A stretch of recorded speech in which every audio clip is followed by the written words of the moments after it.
the November meeting of the Parks and Recreation Advisory Board. We will start with approval of the agenda. So I'll entertain a motion to approve the agenda. So moved. Great. Second? Second. Great. Thank you. Is there any discussion of the agenda? Any changes to the agenda there, Neil? Okay. All in favor of approving the agenda as it stands, say aye. Aye. Aye. Great. Next up, we have future board items and tours. So I'll hand this over. Thank you, Mr. Chair. Folks, I'm Allie Rhodes. I'm the Director of Parks and Recreation for the City of Boulder. Saying that out loud to remind everyone for recording, and we do have a few members of the community with us tonight. So for future board items, the biggest item that I want to call out, and I believe it shows up later under your matters for the board. So we have been trying to schedule a joint board meeting to Landmarks Board around an area where there is, I wouldn't say joint purview because the PRAB does not have purview on historic designation. However, there is a designation being considered for parkland. And so your input is appreciated. So that meeting was tentatively scheduled for December 6th, or I shouldn't say tentatively, it was calendared for December 6th. Unfortunately, as a result of the recent election, and fortunately, one of our board members is now a BBSD board member in Jason Unger. So he is not able to participate that evening. We no longer have a quorum. That meeting has been canceled. We had previously pulled PRAB for a date for their December meeting, given that it currently falls the fourth Monday of the month in December 25th. We had pulled your availability and you had a quorum for both Monday, December 11th and Monday, December 18th. We've now pulled the Landmarks Board and staff recommend that you meet Monday, December 18th. We have adjusted the proposed agenda. You can see it's very clear. There are no action items or discussion items for December. The Landmarks Board would join your business meeting, and the first 90 minutes would be that joint board meeting. And then you would discuss your matters from the department and matters from the, so I tee that up. I believe it falls later under matters from the board, but that's the biggest item I want you to notice on the future board items and tours. The other thing I'll just call out is that you walk through the civic area and you see some of the Snow Much Fun activities happening outside. Those are in partnership with staff and fire department and in community vitality from the Downtown Boulder Partnership. I highly recommend you walk around in the civic area and downtown on the Pearl Street Mall. There's real lights, there's some, I always mess up, it's not actual reality, virtual reality, VR, app-based games that you can play. And I think there's some information in that. If it wasn't in this month's packet, it's in last month's packet. What's the start time of the meeting? 6 p.m. Yeah, your name you'll get, I believe that's going to all be confirmed tomorrow morning, and we will update your calendars following tonight's discussion, making sure we haven't missed anything and making sure there's still at least 4 of you available for that. We are in the process right now of finalizing our Q1 calendar. So you'll see that January and February are also fairly light. We expect when we discuss the agenda with the board chair and vice chair on Thursday, they'll be talking about a much more fleshed out calendar. Our team just went through an exercise to pencil that out. And when you get the draft agenda Wednesday, you'll see a more fleshed out calendar than what you're looking at here in the future board items. We're just at that end of the year time where we're planning the coming year. What you will for sure see in January is our 2024 action plan. And that is the department-wide initiatives that are happening either because of approved capital dollars or initiatives that we have deemed most important next to implement the 2022 BPR plan. Let me just see if there's anything else we need to make sure you see. I will just highlight that starting next Thursday, the new council members join the council. We'll be doing an orientation Monday evening and talking about the departments and the work plans. The 14th, I will call out as a civic area study session to talk to them about the process and the timeline. We will summarize that for you. Not in your December packet, the timeline won't allow for that, but in the January packet, we'll be able to give you an update. It's information you all have seen several times, but if you're curious about council's input on the civic area in that project, you can either watch that meeting live, you can watch it recorded later, or wait for our Cliff Notes summary in your January meeting. That's all I got. Thanks, Mr. Chair. Great. Any questions? Yes.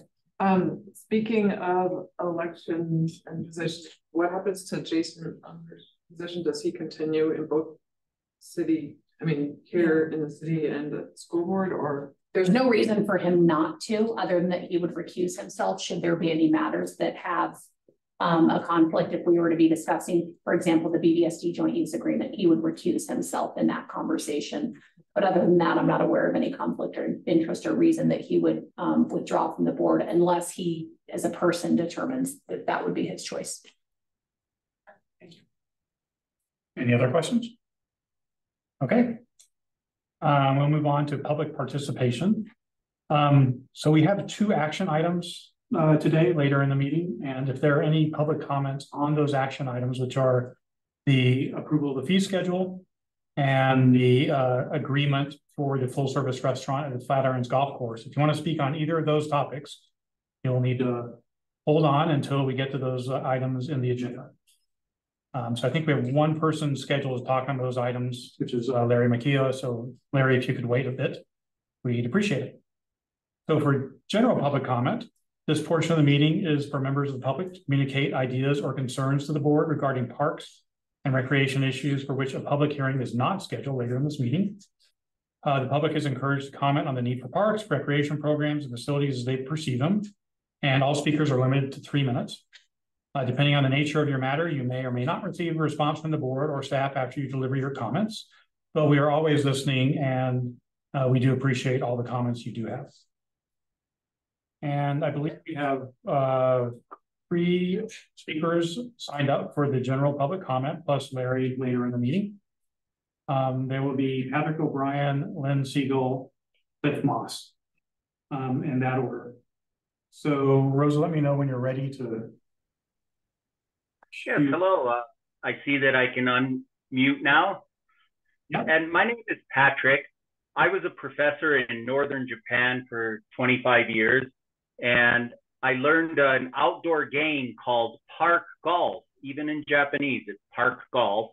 It's like croquet married to real golf. So you're outdoors on real grass, but you're playing much shorter holes, 20 yards to maybe 60 yards to the hole. The only equipment you need is 1 club and 1 ball. So it's about $200 all told. My partner down in Texas and I are thinking of using existing disc golf courses and dual purposing them because they're almost identical in outlay and size. For example, down in Boulder, the Harlow Platts disc golf course is excellent for park golf because I tried it out last week before the snow came. The ball rolls wonderfully. If there were holes for the ball, we could tee off and play normally like they do in Japan. Eventually, we would hope that it could expand to standalone park golf courses. I visited most parks and recreations in northern Japan, including Estes Park. I just got back from Steamboat Springs, where I was talking to them. That would be ideal for park golf. Normally, it's 36 holes, which takes about 2 hours. And the demographics are almost identical to pickleball. So eventually, if we could educate the public on the wonders of park golf, a lot of pickleballers would certainly be interested in it. Okay, so we're imagining early on using the disc golf courses because out in this region, one, disc golf is often watered, and that's critical. And then 2, as I mentioned, the size of the course is great. Also, some of the smaller golf courses in the region could work too. For example, up in Fort Collins, they have a 9-hole, and I've checked it. There's lots of extra room for Japanese park golf. Getting back to disc golf, Longmont has a watered course in town, Clark Centennial. You have the Harlow Platts, and Estes Park already has a par 3 golf course that's also used for disc golf. Adding park golf to it would be simple. Literally, it would take a day or 2 to get it up and running. Thank you for your time. Thank you very much. That's quite interesting. Our next speaker will be Lynn Siegel. She is on.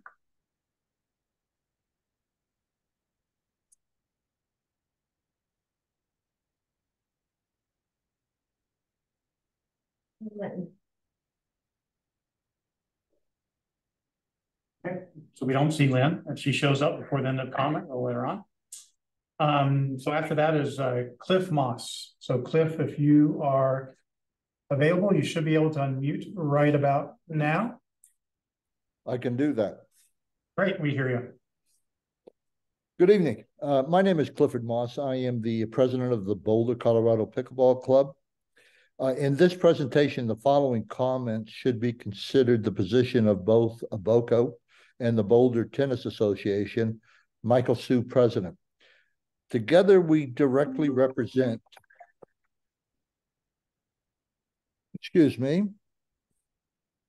together we represent more than 1,100 people directly, and indirectly at least twice that number of more casual players. Parks and Rec has recently released the survey results of the Court Study Plan, or CSP. There were over 1,100 comments from the public shared by Parks and Rec. We think the results of that questionnaire support the position of the racket community. There are 6 basic takeaways, and the most important in our opinion are: number 1, dedicated courts. The current city strategy is merge courts. This is the use of tennis courts for both sports. This approach not only compromises the game, it's also uneconomic. The use of the same courts for both sports has been abandoned by other cities except as temporary transitional necessity. Item 2, we need more courts.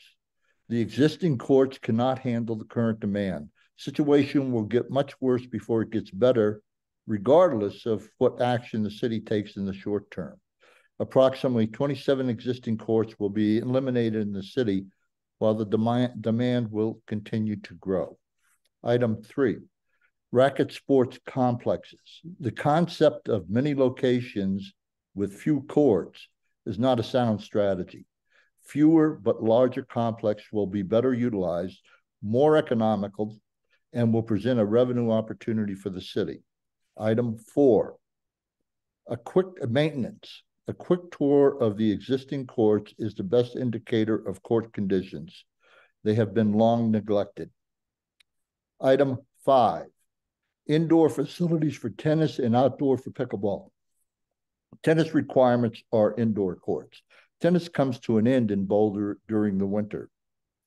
While pickleball would welcome indoor courts, there are private courts available during the winter at a cost, unfortunately, that may be prohibitive for many of our members. Last is compliance with Americans with Disability Act, ADA. The loss of the Rocky Mountain Tennis Center will bring wheelchair tennis to a halt in 6 months. RMTC is a city treasure, even though it's not a city site. In conclusion, we're pleased with our relationship and communications with Parks and Rec personnel, and we will enthusiastically support their efforts in this project. Our thanks to Tina and Charlotte for their efforts. Thank you. Thanks very much, Cliff. And we got your email forwarded on from Bernie, so we all have copies of your comments. Thanks very much. Rhoda, did Lynn Siegel appear online? I don't see her yet. Okay. If there's no one else that has public comment, then we'll close public comment. And we'll move on to the consent agenda. So before discussing the consent agenda, I need a motion and a second to approve it. So a motion to approve consent agenda. Motion to approve the consent agenda. Second, great. Okay, is there any discussion of the minutes, first of all? Okay, any discussion on the planning, design, and construction updates? Okay, any discussion of the operations updates? Great, since there's no comment, let's take a vote. All in favor of approving the consent agenda, please say aye. Aye. Aye. Sunny's on there too, I guess. Aye. Great, thank you. You can also raise your hand virtually if you want. Okay, so next up is action items. We have two action items tonight. The first is public hearing and consideration of a motion to approve the fee schedule. And then that'll be followed by the motion to authorize the city manager an agreement for a full service restaurant at the Flatirons Golf Course. So we'll start with the fee schedule.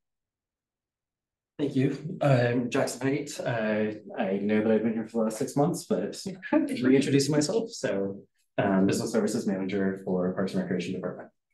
As I just mentioned, we have been with you a whole lot since March when we began this conversation about the fee policy, developing the 2024 budget, looking at both revenues and expenses. You all approved a fee policy back in July, and tonight we're here before you to ask for your approval of the fee schedule. Can I interrupt first? Yes. Do we need public comment before the staff presentation or afterwards?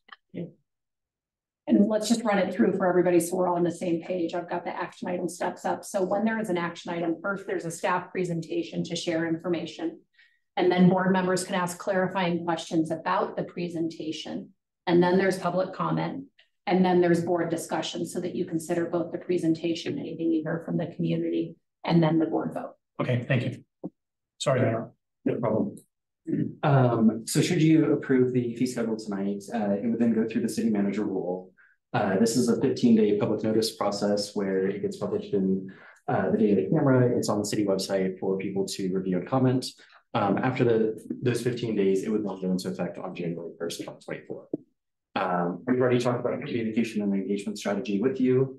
We have reached out to our largest user groups, shared the fee policy on our website, and look forward to further conversations with individuals should they have any questions. First up, we wanted to go over the staff adjustment to the fee policy. At your last meeting, there were some questions and comments surrounding the equity and inclusion language found within the fee policy. We did take the language that was shared with you last month and provided some red lines based on the feedback that we heard from the meeting and went back and re-listened to this.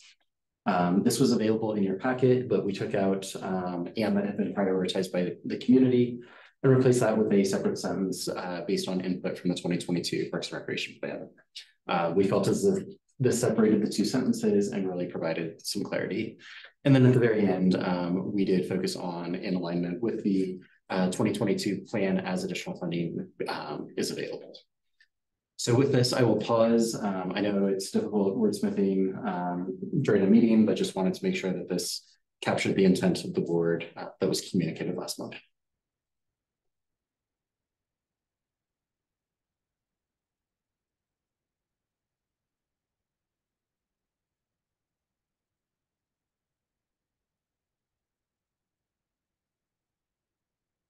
That was a very long 15 seconds, so we'll keep going.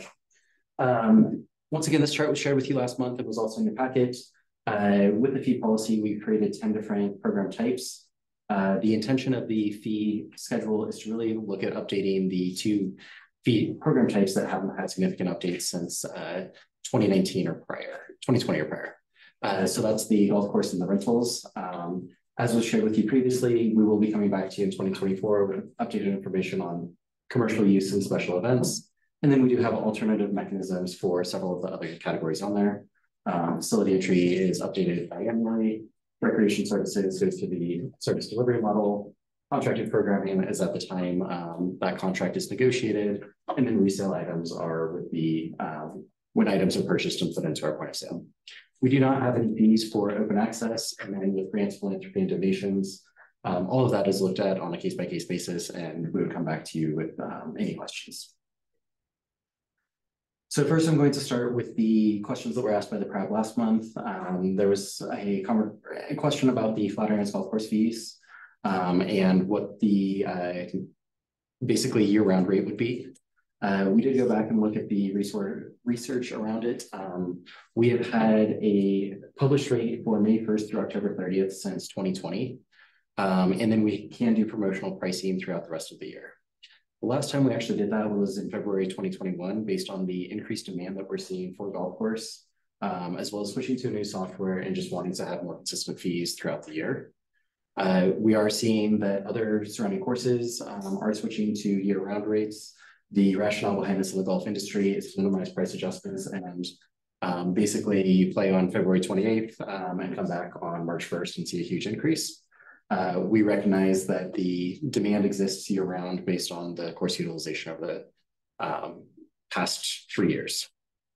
The fee schedule is structured in a way that promotional pricing is still allowed should we see a decrease in demand, and therefore we could decrease the price accordingly. The two charts on here really highlight the key changes from 2021 to 2024.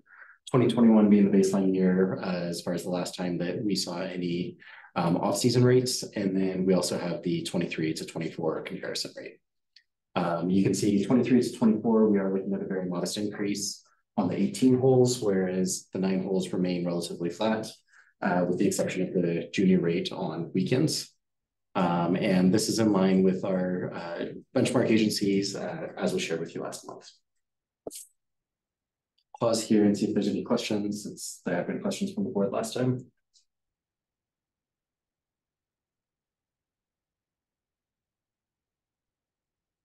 Okay, up next was a question related to the Boulder Reservoir, multi-passenger or multimodal fees. The fee policy did not look at creating discounts, and we do anticipate coming back with changes to the fee policy in 2024. Typically, discounts are included outside of the fee schedule and are treated more as a policy decision. And we did not include discounts in the initial fee policy, but I hope to come back to you with some of our other fees that we charge, such as deposits, cancellation fees, discounting, and all of that will be brought back to you in 2024. Later tonight, you'll hear about the end of season review. Previously, this has been called the after action review that we've done for the Boulder Reservoir, whereas this year it focuses on our summer facilities.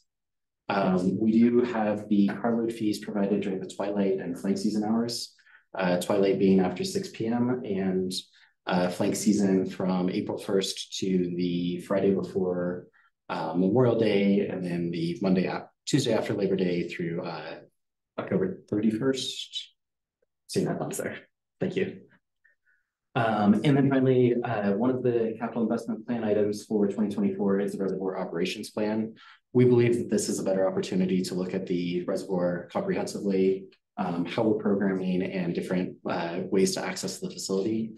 That we think including this with 2024 is the best approach that provides additional opportunities for public engagement.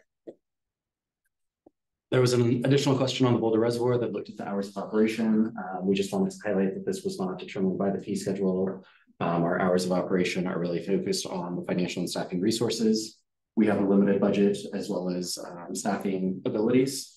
And then we also look at our historical visitation as far as when people are accessing the facility, and we can get this down to every 15-minute increments based on the type of user and what type of pass they're using. As was looked at in the 2022 after action review, there wasn't a significant demand in the early morning hours or the late evening hours, aside from user groups, which is why the existing hours of operation are recommended to remain consistent. Finally, we did just want to call out and continue to note that reservoirs across the state have very different funding methods. The Boulder Reservoir's primary function is drinking water for the city of Boulder, and recreation opportunities are great, but we must protect the water quality with everything we do. I'll pause here as these were the crowd-based questions. Are there any questions or comments from the board?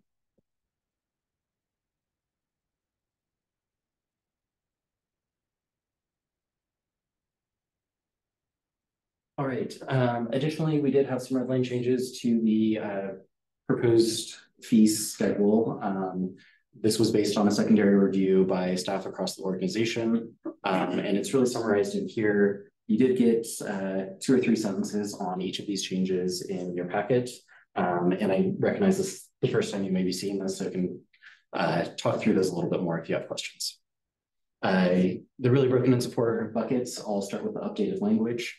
We had overtime hours or after hours that has just been changed to overtime or outside of operating hours.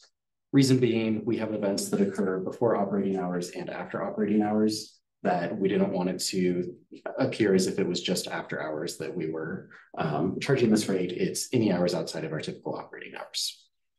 Examples of this would be the Ironman at the Boulder Reservoir, an after prom event at a rec center. Those are probably the two biggest examples that really extend into our late night hours or early morning. The large vehicle fee we had included. This seemed a little generic, so we did provide some clarification that the large vehicle fee is really only provided during the twilight and after, or I'm sorry, twilight and flank season, after hours, it's a mistake. And the reason being, we like to provide a discount for those cars that have more than 10 people in it. The pricing is consistent with what Union Reservoir charges, and it is $10 per vehicle plus $3 per person. This entrance rate would really be a huge subsidy to those vehicles during typical operating hours, which is why it's clarified to only be for twilight and flank season rates. Can I interrupt here? I'm really confused by this. Yes. So normally during normal operating hours, there is a fee charged to large vehicles that come into the reservoir. Normal hours, there is not. It is per person. Okay, so if someone shows up with a bus with 50 people, you would just charge them per person, right? During normal operating hours, correct. And so why would you not continue that on the before normal and after normal hours? During both the twilight hours and the flank season, we have a decreased level of service. We do not have beach access at the same level, and there's several other things that aren't up to the typical amenities that would be provided during normal operating hours. Okay. And that was proud policy direction from that direction review last year. It's been more years than that. So this only applies when flank season fees or decreased fee and price or twilight fees, but you're keying in on something. I also got tripped on this. So there's a language thing that it doesn't impact this fee policy, but how we communicate this, we can try and figure out. Because it's when the fee's already discounted for everybody else, it's also going to be discounted for folks showing up on a bus. Okay. Yeah. Okay. Thank you. That clarifies it. Yeah. I was very confused. Were you thinking it was like a transportation thing? It seemed like that they were getting an additional charge for arriving in a large vehicle. Yeah. It's the opposite. Okay. Opposite. Gotcha. All right, there were 4 items that had a change in price. This was just after we went through with a second, third set of eyes. Picnic pricing, we had listed a 5-star picnic package. We've changed this to custom a la carte pricing just because the 5-star really wasn't heavily utilized. And we wanted something that was based on the kind of customization that a customer would want. We have set prices for tables, chairs, canopies, ice, charcoal, grills, you name it, that it would really be factored in that regard. With the room rentals at the Boulder Reservoir, I had looked at our data incorrectly. We charged it per each half of the room rather than the full room. So you will see that that price has doubled. And there was a resident and a non-resident rate there. Just based on the reservoir's feedback, it's very rare that an individual actually wants to rent that space. It's typically an organization or a group of people that we thought a flat rate made more sense than a resident and non-resident rate. The outdoor court rentals, you'll be hearing more about the court system plan later tonight. The recommendation is to just freeze the fees as currently structured, pending the recommendations from that plan. And then based on additional market research, both the 25-yard indoor and outdoor and the 50-meter outdoor prices were reduced to be more in line with market rates. And this does maintain the full cost recovery targets established in the fee policy. There were, Chuck, did you have a question? Yeah. My intake and breath makes everyone stop. So the court pricing, I thought most of the courts were available during the day, first come, first serve. Do you have to reserve a court every time, or? I'm going to look for a friend over here. That's neat. So you can reserve them. They're first come, first serve, or you can reserve them. So it works both ways. Okay. If you want to guarantee the court, you should reserve it because some of them can be in high demand. Yeah, I understand that. It sounded like that was all that was discussed here. So like you need to pay a fee to use the tennis courts is what I heard when I read this. You need to pay a fee to be guaranteed to be able to. Yes, I understand that. That's different. Yes. Yeah. And is your suggestion or the feedback that we should clarify that first come, first serve is still a prevailing policy available on the tennis courts? And to be guaranteed a spot, this is the rental. I think that might be helpful for people looking at the fees and they might say, oh, I have to reserve a court because they don't see the other option. And I also wonder, I suspect most people will never look at this fee schedule. They will look at the web page for where they go to court reservations and information. So perhaps our follow-up is to make sure that information. That would be fine with us, yeah. We don't need to change this. This is the fee schedule for when you do make a reservation, and that is still correct. It doesn't hurt to note it here. I'm thinking out loud a bit. That we also want to just think about the way we communicate. It hasn't been an issue, so I expect it's maybe fine, but Okay, thank you. All right, there were 3 items that we were recommending for removal. We had included an AMS fee, just kind of pending the Eurasian water milfoil conversation.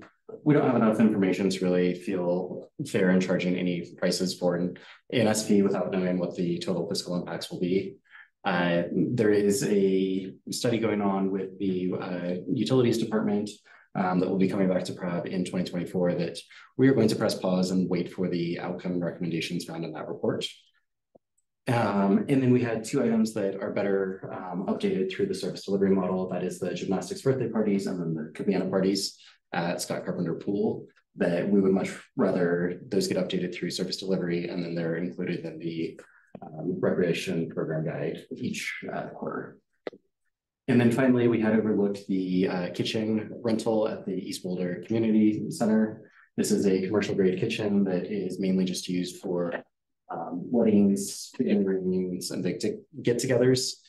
We have added in a fee there just based on the fact that that is so different than the rest of our spaces. So those were the staff adjustments that we've made to the fee schedule. I'll pause here and see if there's any other questions. I did find a couple of very, very minor typos. Should I send those to you? Yes, please. Okay. Thank you. All right, and then there's 2 more that I just wanted to continue calling out for awareness. With the Flatirons Golf Course, there's a value plan card. You will see that the price increase is over 10% here. We did say that we would call out anything that was over 10%. Both of these are still below market. And we think that the prices are very justified for the level of benefit you're getting. The value plan card is really meant for those individuals who play a good amount of golf, but not enough to warrant an annual pass. You basically need to play 30 rounds of golf for it to break even.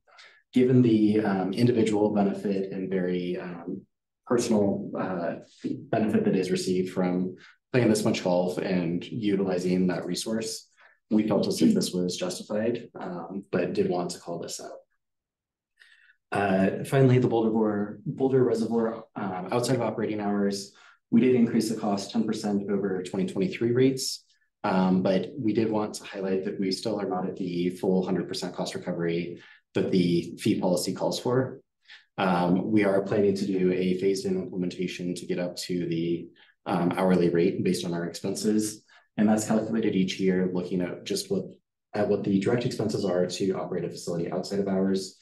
So it's not factoring in the 15 lifeguards who are there only during the typical operating hours. Sorry, yeah. Question here. So the outside of operating hours, is that like based on a certain number of youth? Like, I don't understand how you're calculating the break even. Yeah. Outside of operating hours is exclusive use for the facility. So the rowing user groups is who you've heard from the most about this. They are choosing to practice outside of the operating hours of the reservoir. The reservoir closes at 6 p.m. Most nights. So if they wanted to use the facility after 6 p.m. when it's closed to the general public, this is the rate that they would pay per hour. So each adult pays $200? This is for as many people as they bring. So they average 30 hourly rate. It's an hourly rate. They may have 30 people, they might have 80 people. The club pay just like someone who rents an athletic field for a youth soccer team. Got it.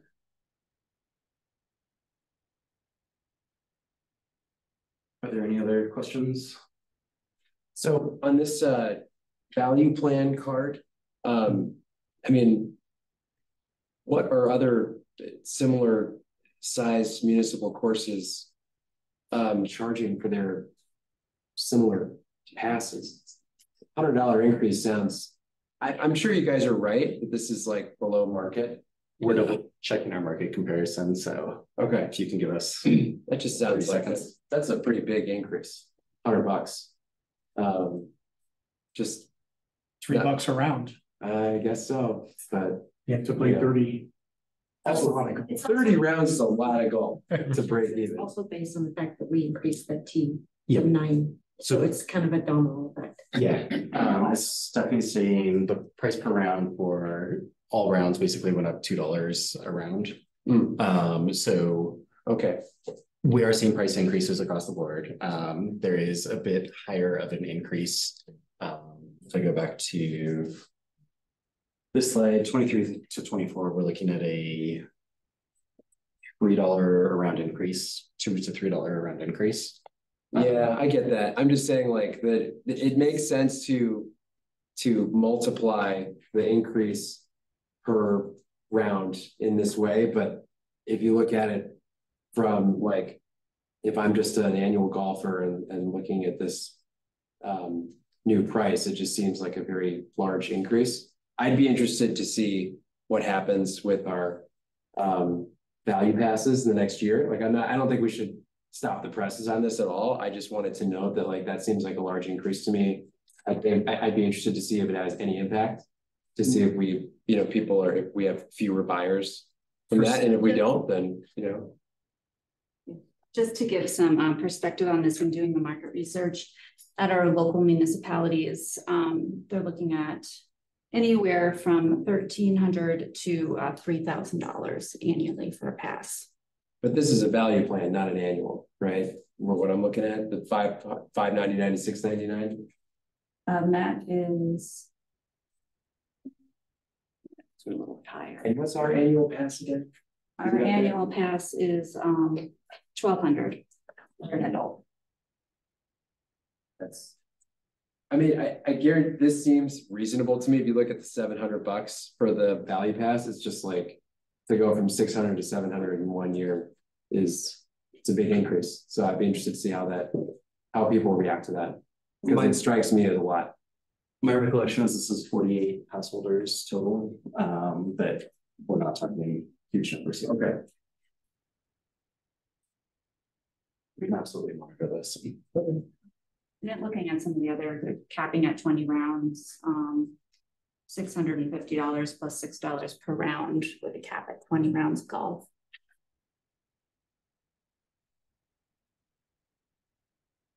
$625 for 20 rounds weekday only, $480 for 20 rounds, 9 holes. So, You guys got any feedback in the past about the price that exists now? Like, oh, it's too high, or oh, this is cheap? Cheap. I bet. Some perspective, if we were to limit it to just 10%, there's two challenges. One is that we are well below market with the golf course, and it is an area where we for some reason that's been a historic threshold of that's manageable, and ooh, that's some sticker shock. And it's been that way, you know, it's kind of been, that's the way we've done it. It's inflation in the last 4 years really encourages us to push against that notion. And I think this is an area where I agree with you. It does feel like a lot, and it's the right thing to do. We certainly can look at even just quarter over quarter numbers, but I would also look at golf course goals. Is the goal to have a lot of value pass holders? Is the goal to have, like, what are our goals? And it's that it's accessible, that people can play there. So what I think I hear you saying is no, don't stop the presses, but we should monitor it. Yeah, I mean, I think that definitely let's press forward with it. I'd be interested to see what the impact is. I don't want to compromise the revenue of the course, right? So if we're talking about a low number of value pass holders now, if it's like, let's say 50, to use a round number, and it goes down to 40, you know, should that give us pause? If it stays the same, okay, fine, you know, we got it right. But I would hate for us over the next year to lose value card holders, because people are like, oh my God, that's a huge number, or that's a big increase. But we'll see. I wonder, and Steph, please chime in. I think there's another thread to consider in that the more annual pass and value pass holders, the less tee times are available. I am hearing a lot from the teen population in my household these days. And even though I don't have a young golfer in my house, I hear that like getting on the golf course is hard. And so there is an impact to having folks out there playing at a discounted rate a lot. And I know one of the things Tom is trying to balance, we limit how many annual passes we sell at the golf course, nowhere else, because of the fact that we want tee times to be available for other folks. And so any analysis of pickup on value passes should also be considered with how are tee times filling, how are the age groups, the different age groups using, because I don't think the value pass is available for youth because they're already highly discounted. So perhaps we would see more youth tee times because there's more tee time availability. And that'd be hard to prove causation, right? But we don't want to look at, and Tom is excellent at this, at not looking at just any one variable of usage and looking at, okay, what is if there's an ecosystem of course play, that's what he's looking at. Yeah, that makes a lot of sense. If we're taking slots away from, the teen golfer or the CU golfer or whoever, college student, young adults, whatever, then yeah, I mean, these value cards should be more expensive. I'd be just interested to see how this price shift impacts all of that. We'll definitely monitor it.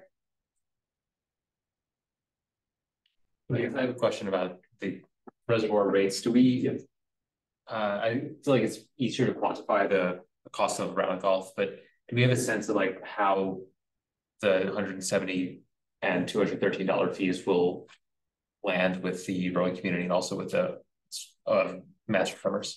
They've already been presented these numbers and they're very pleased. Okay. They were happy the increase wasn't higher. They were anticipating a higher number there. So I think overall they're pretty happy. Correct. And with that said, we also are trying to phase them in so that they are back up to market value. What I have heard, I'm thinking of the last we had from the folks at Boulder Community Rowing, they know that the real cost is $284. And I think we had said last year, we're going to go there. So the cost per hour, if we were charging full cost recovery, would be $284. They're still benefiting from a 25% discount. And they're grateful for that. They continue to be concerned about the full cost recovery and the costs of parks and recreation and intend to advocate for more subsidy and discounting for parks and recreation. So I don't think that while they're pleased that we've limited the discount, they know that we continue to be under pressure to recover costs, that we have very limited subsidy and that it's not being applied for adult recreation. So I think that the conversation is going to continue about how recreation is funded in our community and how subsidy is used. Okay, thank you. Does the fee schedule, and I apologize for missing the meeting, but this was presented last month, but does the fee schedule contemplate the dockage fees for boats stored in the reservoir? Yes, it does. We saw increases across the board for all of those. We have a few different categories. We have dry moorings, wet moorings, and then depending on what type of lot you're parked on, is it a gravel lot or is it a paved lot? Okay, so what are the rowing shells pay? What are the what pay? The rowing shells. They are on page 40 of your packet. Thank you. And the rowers, their fee is not on here that I see. So per spot for a small craft, there is a fee.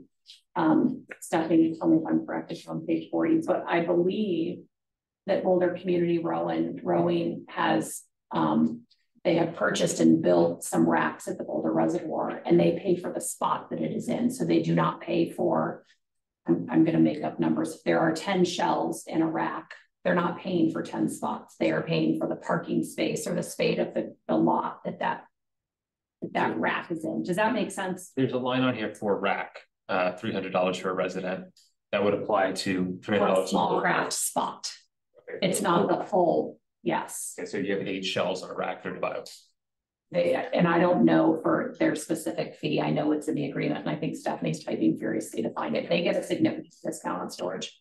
So they pay for a spot and they can go vertically as high as they want with as many boats.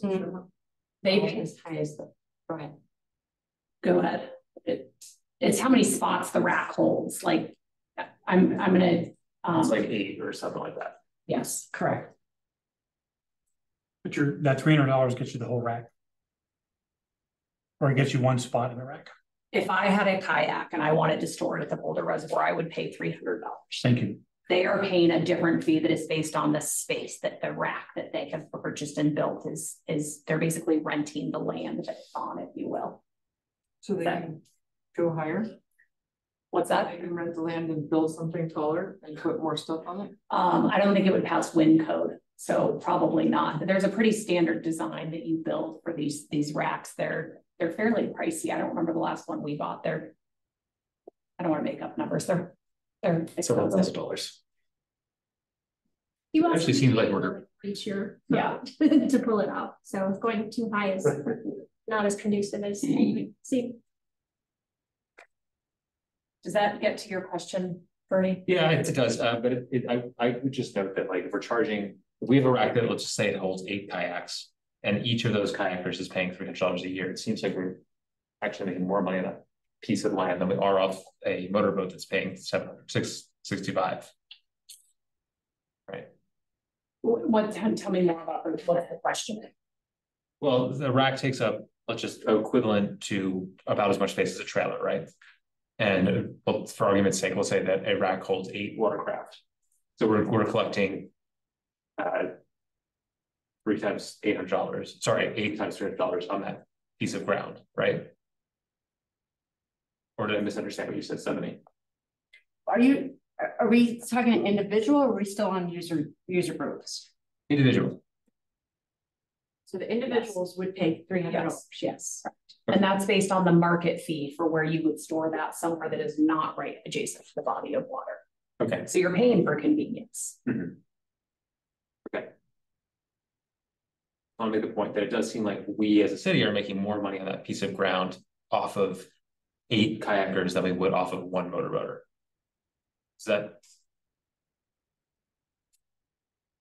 Tell me if I'm misunderstanding, but No, you are. I guess I'm trying to understand what your point is. What's the and so like the fees are based on an analysis of the market rate for storage. Mm-hmm. So maybe that's the disconnect. They're not they're based on what is the market rate for storage and what should we be charging for this fully exclusive individual service. Like there's no community benefit for boat storage. So we charge the prevailing market rate. Okay. Is that? That's fine. I guess I'm looking at it through a slightly different lens, which is like how much revenue are we bringing in for each square foot of ground at the reservoir? Sure. Just for comparison, Union Reservoir is $490 for the season for a resident and $1,074 for a non-resident. For uncovered. Non-motorized. They don't allow power boats. They don't That's allow just power a boats. sailboat or a. Yes. Yeah. And then most private storage facilities in Boulder are $100+ a month. Okay. All right. Well, thank you. There's a philosophical question there that I'm hearing in your brain that maybe we could talk about more sometime. I mean, the fee policy, this is the numbers, the words of the fee policy. This is categorized. Jackson, that chart, is that in the back pocket slide somewhere? Boat storage is classified as one's charged monthly, one's charged seasonally. And one requires us purchasing a rack and one doesn't. I'm thinking of in the fee policy of point of sale items are full cost recovery as is, I mean, an item like this, the idea is that you are, I mean, I guess I've said it's around what is the market rate for that service, because it's not something we're providing to achieve our mission. Sure. Okay.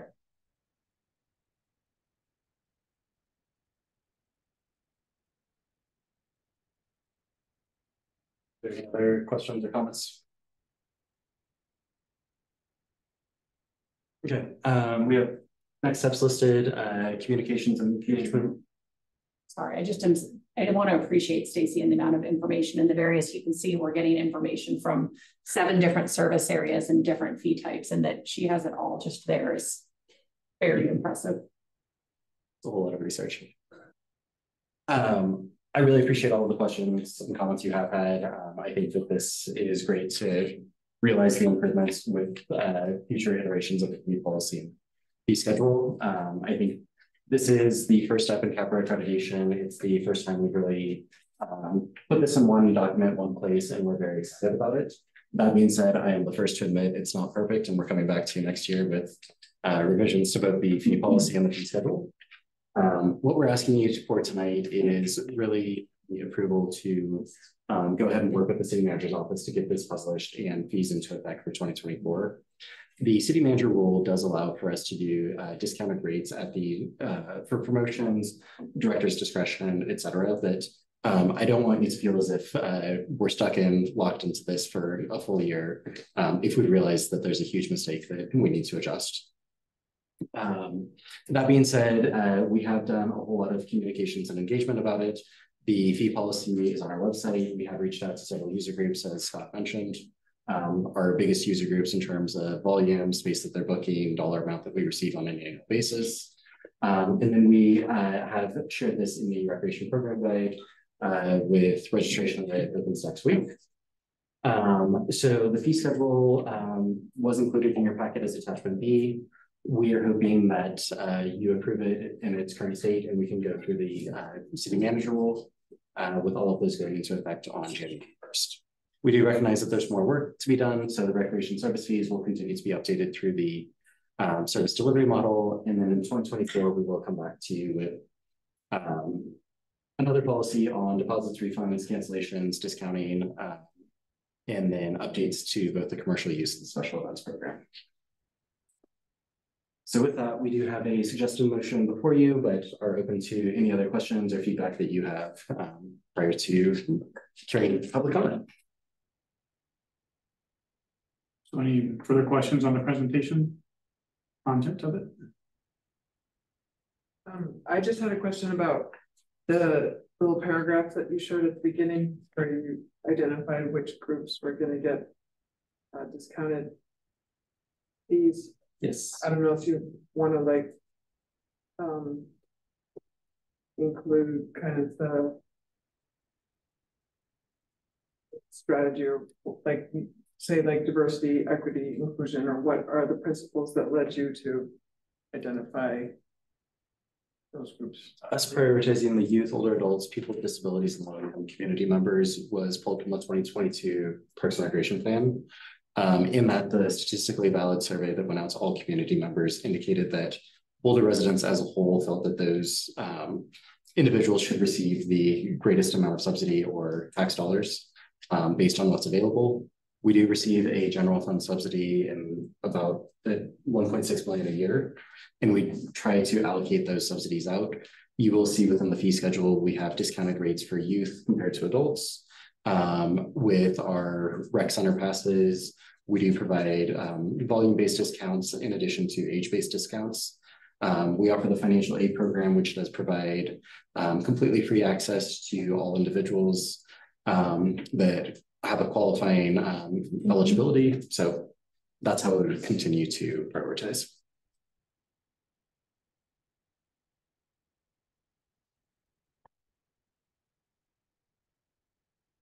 Any further questions for Jackson? Okay, the next step will be to hear public comment on this topic, and I think we have Larry McKeel, who's been patiently waiting, I hope. In just a minute, you'll be allowed to turn on your microphone. And you should be able to now. Yes, I'm still here. Great, thanks. And let's get the timer going. Okay, now you can go ahead and start, Larry. Excellent, thank you. Hello, Prab. My name is Larry McKeel. I've been a Boulder resident for 33 years and an avid user of City Parks and Rec services for over 20. I've been interacting with the Parks and Rec staff for the better part of the last 15 years. My comments tonight are related to the 2024 fee schedule. In tonight's background, regarding the fees and operating hours at the reservoir, it states the access to the Boulder Reservoir is identified as an individual benefit and based on fee policy must meet or exceed 100% cost recovery. Since late 2022, aquatic groups such as Boulder Aquatic Masters and the various rower groups have engaged with PRAB and the city Parks and Rec staff regarding the fees and operating hours out at the reservoir, challenging this perception. Aquatic user groups using the reservoir are a passionate portion of the Boulder community oriented around a common interest. They had managed to organize themselves and self-support healthy behaviors that align and support the first 4 key themes of the BPR master plan, those being community health and wellness, financial sustainability, taking care of what we have, and building community and relationships. At last month's meeting, PRAB meeting that is, Director Rhodes said, we don't have funding to expand hours. There simply just isn't funding to provide all the services to the city members. As such, the aquatic user groups are also subjected to an outside operating hourly entrance cost of $213, which we just heard about. This still does not meet or exceed the cost recovery target. Boulder Aquatic Masters hosts open water swims every Tuesday and Thursday throughout the summer. Our volunteers have expended over 500 hours this past year getting trained, setting up for each swim, guarding, registering the participants, and ensuring the overall safety of our events. We drew in nearly 1,500 entrance paying swimmers to the early morning lightly utilized operating hours, and that's direct revenue to the reservoir. And I just received a thank you in the spirit, quote, of Thanksgiving from one of the open water swimmers 3 months after the summer swims. Other feedback includes having swims that are the highlight of people's weeks. I could go on. These efforts are the highlight for a lot of people. Access to the Boulder Reservoir should not be universally labeled as an individual benefit, where the user groups are operating in alignment to augment the city services at no cost to the city, meeting or exceeding the 100% cost recovery should also be questioned. Contrast the aquatic user group situation with my wife and I being out at the reservoir last Friday for 2.5 hours on our paddle boards. It was a glorious afternoon. For the individual benefit, we paid nothing. Thank you. Thank you, Larry. Is there any comments from PRAB or staff on Larry's comments? I just want to say I really appreciate his continued voice in this conversation. He is such a dedicated community member, and every single time he talks, I listen very closely, and I really appreciate his perspective on his continued perspective on this issue every month. So thank you so much again.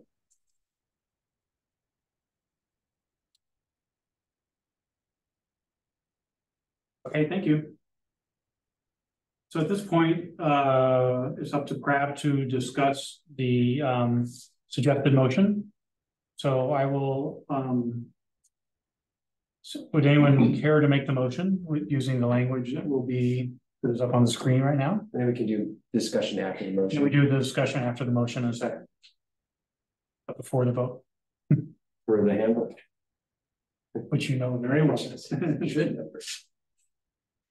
So I'll entertain a motion following this language.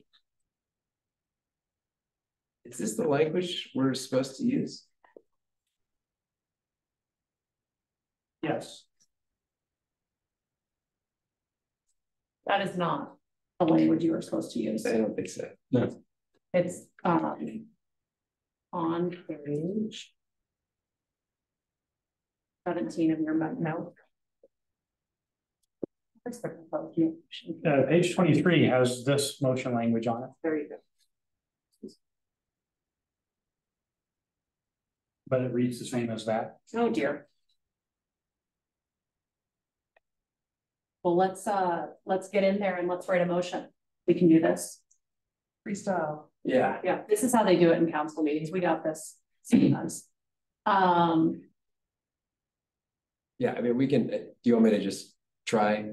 Yeah, go for it. I like having an attorney in the room. Well, yeah.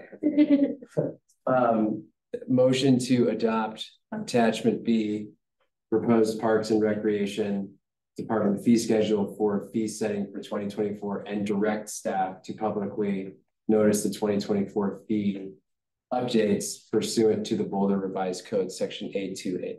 Well, that was pretty close. Maybe we were just all reading it wrong. Well, I just added the conjunctions. There you go. Is there a second to the motion? Second, but I'm not gonna repeat it. Okay, we have a motion and a second. So what I'd like to do is step through every member of PRAB and see what comments you have. We've heard a lot about the fee schedule over the last several months, and I'd like to get your feedback if you have any. You don't feel obligated to make a comment, but if you have a comment on the process or the contents of it, please go ahead and we'll start over here with Elliot and work our way around the table. And Thank you, Mr. Chair. I just want to say, first of all, that this is obviously a big lift. So those of you who are responsible for putting this together, my kudos to you. I mean, this is really, really well done. I think we've highlighted some questions and, issues that we want to monitor over the next year as we implement this for the first time. But that's part of the public policy making process, right? Like you start somewhere and then you grow from it. But I think we're starting in a really great place, and we're not going to please everybody with this, but we have to have a policy that maximizes community benefit. And I think that we have done so here. And I really want to commend staff for their really hard work on this. This is really impressive. Thank you. Yes, I agree. I also appreciate the commitment to consistency and transparency of the fees, as well as the commitment to inclusion of low-income community members that might not have these fees otherwise.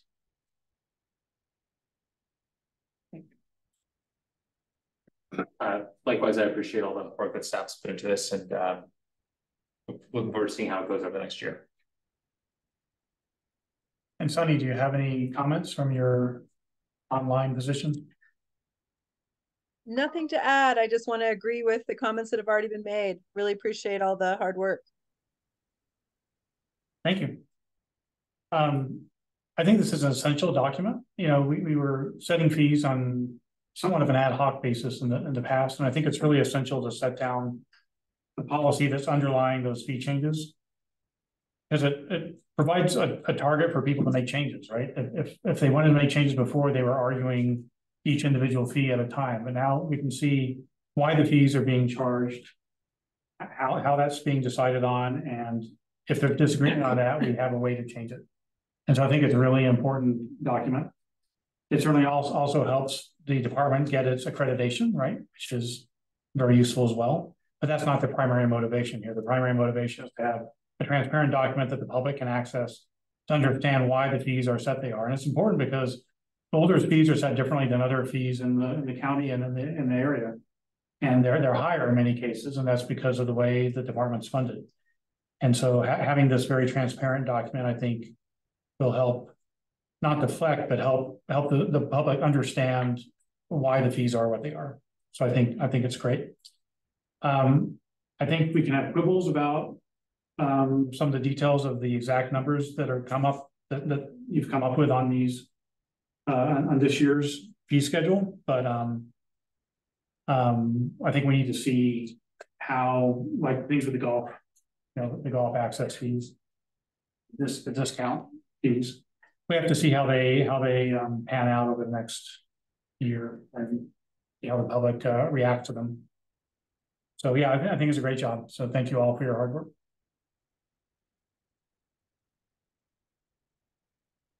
Are there any further comments from the board? Okay, at this time, I think we need to vote. And so this will be a roll call vote. Ready? Sunny Vanderstar, Yes. Andrew Bernstein, Yes. Anna Sieber, Yes. Chuck Brock, Aye. Elliot Hood. Yes. Thank you.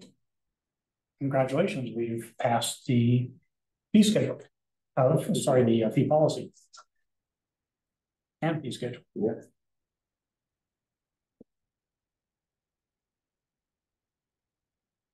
All right, I'm gonna get back to my agenda. Apologize, there we go.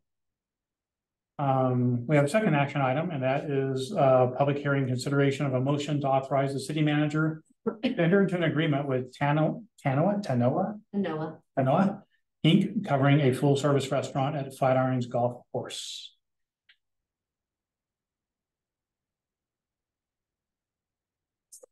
Here in just a sec.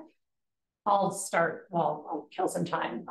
Stephanie Monroe, our regional facilities manager, is going to present this item. And I didn't get a chance to gush on the incredible work of the fee policy and the fee schedule, but you all are spot on. And it is a huge lift. And when I look at what's documented, I don't know how we've operated forever without it. Like it's going to be helpful. It helps in conversations. This agreement and the process that this team has led to identify someone to help us really foster an incredible community space has been so well done. And it's so exciting. And if you haven't been to Dagabi to meet Tanya and Noah, I hope you go check it out. They're a local couple. They operate Dagabi in North Boulder. This is very exciting. I'll let Stephanie take it from here. All right. Well, thank you, Allie. Hold on, I'm trying, you've got your notes in here? No, you had it up. You're fine. You were fine. Yeah, you were perfect. Yeah. I think you can see that. You can see that. We can't up there. Okay. Yeah. Y'all don't want to see those notes anyway.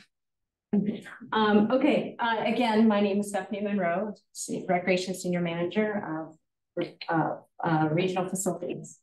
And I'm back here this evening to share the Flatirons Golf Course contractor agreement for your consideration of the PRAB's approval this evening. And again, I want to shout out real quickly, Tina Briggs is at the end of the long table here, senior project manager of this project. She's an incredible person and she's keeping us on track. So thank you for all of it down there. And I have to at least shout out to Tom Busby and Jake Jacobs and the rest of the crew at the golf course for their continued support of keeping operations going and their patience through the construction of the project. And then of course, my good friends here, Allison and Scott, for their continued support of this project. Go ahead, next slide. Thank you. As I discussed at last month's meeting, this new facility will fulfill the vision outlined in the Parks and Recreation Advisory Board approved concept plan, which outlines that community-focused restaurants to appeal to the surrounding neighborhoods. And then again, as that reminder, in 2021, City Council codified the benefit restaurants in our regional parks by making them a by right use code. And the restaurant facility goals include that this relationship with our proposed tenants, Tanoa, providing concession services, as well as a full service restaurant operated throughout the year at Flatirons Golf Course, where the restaurant will provide food, beverages, and opportunities for private and special events, supporting that community-based programming and event coordination at the golf course. And this opportunity allows Tanoa to pursue that liquor licensing. Go ahead. The following slide, we're going to talk about the comments. So thank you. Okay, so during last month's discussion, PRAB asked if the liability coverage was adequate for the facility's perimeter to offer the on-site sales and consumption of alcohol. And I did have an opportunity to sit back down with the city attorney's office to talk about that, as well as checked in with our interim senior risk manager. Both confirmed that the coverage was adequate and complete. So they did not have a concern, but thank you for letting us reread that. And then PRAB also asked about menu and logo, and at a recent meeting with Noah and Tanya, they have confirmed that they are working on a logo and updating a menu. We just don't have it yet. So I will certainly share that with the PRAB in the coming months as we get closer to grand opening. Next slide. Stephanie, they're not seeing us on Zoom. Uh-oh, review website. Thank you. One moment, please. We're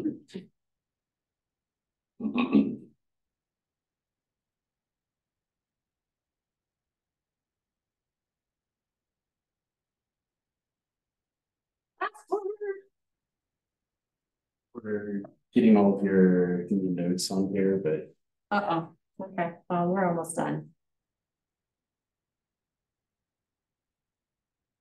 Okay, so next steps. We're here this evening for the consideration of approval of the Tanoa Inc. contract agreement at Flatirons Golf Course. Upon Pratt's approval, the agreement will appear at the December 7th City Council meeting, which City Council, with City Council's approval of the agreement, we'll work on gathering signatures and routing the contract so that they can proceed with the liquor licensing process. And then finally, we're anticipating a grand opening, hopefully the spring, late spring, early summer of 2024. Next slide. Staff requests the Pratt's consideration of this matter and action after, of course, public comment and discussion in this listed motion. Right. And I have one more slide, so let me forget because I have some updated pictures so as of last week, just some fun pictures. So that is it for me. Any questions? Are there any questions for Stephanie? What is the term of the lease? The what? Term. What are The 5 year. Oh, thank you. 5 year plus 5. So Correct. Renewable. renewable after 5 for another 5. And this will have to be approved by city council. So any term that's longer than 3 years has to be approved by city council. Correct. If it were 3 years that's shorter, we could approve it and that wouldn't go to city council. Sunny, do you have any comments or questions? I'm just really excited about it. I love Noah and Tanya and enjoy their food, so I'm excited about this partnership. Great. Well, do you want to read the motion so that and then we'll get a second? Sure. Great. Is the word? Oh, I'm sorry. Public comment. There was no. Go ahead. I don't see the wording I'm supposed to read. You just make it up. Oh, okay. I motion to approve. Okay, well, we'll have someone who can read the text to make the motion. Thank you. I will make the motion. A motion to approve the lease and agreement between the City of Boulder Parks and Recreation Department and Tanoa Inc. And to authorize the city manager to make minor amendments prior to or during the term of this agreement in order to ensure that the Flatirons Golf Course Food and Beverage Restaurant is managed in a manner that is consistent with applicable laws and the policies and regulations of the City of Boulder. Is there a second? Second. Great. Okay, any further discussion among PRAB of this lease agreement? I agree with Sunny that I think they're a great company. They have a really good restaurant, and I hope they have a fun menu, and I think they'll be successful. Yeah. I don't have any concerns about it. And I call out that because this is going to city council, they are going to be very curious for your input. We've summarized it on page 48 of the memo, what we heard in your discussion last month and how we responded. And so I would just, if we could take 2 seconds to make sure that we captured your input and the response accurately, because that's how we're going to convey it to city council. And based on what I'm hearing tonight, perhaps we'll add a sentence that says, oh no, we've said you support the agreement and are enthusiastic about it. So we'll highlight that again. So I'll read what you said here. Just oh, perfect. Thank you. The Parks and Recreation Advisory Board reviewed the lease at the October regular meeting. The board generally supported the agreement and expressed enthusiasm for the benefits of this partnership. The board was also curious to understand how this agreement reflects lessons learned for the partnership of the Boulder Reservoir and the importance of strong public-private partnerships to achieve community goals. Staff shared improvements made to the management plan, communications with stakeholders and neighbors, and the utilization of the Colorado Group as consultants throughout the process. As part of the discussion, a member of the board inquired about the insurance requirements outlined in the agreement. Staff reviewed with colleagues in the city attorney's office and risk management and are comfortable with the liability and limits. And staff recommends the motion for PRAB's approval. Does that summarize our input to city council? Great, I feel it does. Your memo's written. Good job. Okay, there's no further discussion. We'll take a roll call vote. Thank you. Sunny Vanderstar. Yes. Andrew Burstein. Yes. Anna Segura, Yes. Chuck Rock, Aye. Elliot Hood. Aye. Thank you. Great. You want to put one more slide there? This is just as of last week, right before, oh, maybe, sorry, Rosa. The last slide. The next slide. It's not working. Okay, well, never mind.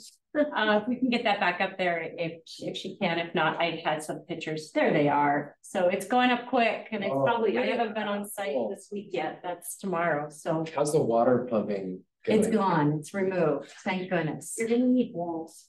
Yeah. Yeah, so it's beautiful. The picture that's looking out on the Flatirons, that's directly looking out where the patio would be. So that one on the right side, upper right. And then the upper left is the back side of it. And then that bottom is the front side of the. And there are no more cones on Arapahoe. 2/3 of the parking lot has been returned for golf course use, and there's a new path that's actually between the parking lot and the temporary pro shop, so they're not having to go all the way around the building. No longer do you have to hike to get to the pro shop. However, the pro shop is now in a trailer, so our friends at the golf course are operating out of a trailer. So be kind if you go see them. If you see anyone who works at the golf course, please buy them a donut or something. Less than $50. This team, if you had been out there in the last 2 months, certainly if you've driven down Arapahoe, you've seen the cones, but if you've been at the site, you've seen what they've been navigating on the daily. They're adjusting tee times and availability based on the construction impact of the parking lot. They're dealing with golfers who want to know, how things they are, and they're keeping their cool and doing a really great job. And it's really impressive. I saw you got money for 3 electric vehicle charging stations, so congratulations on that. That's great. A lot of money. Is that 3 in addition to what we had planned for?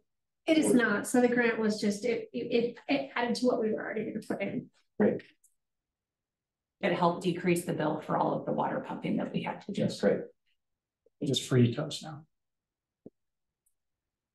Okay, I think that's it for action items. We'll move on to matters for discussion information. We have facility evaluation, the updated annual process. This item has been an incredible joint effort by both senior managers Stephanie Monroe and Megan Lowe. I think they're presenting this to us. We need to double check to make sure people online can see this, Rosa.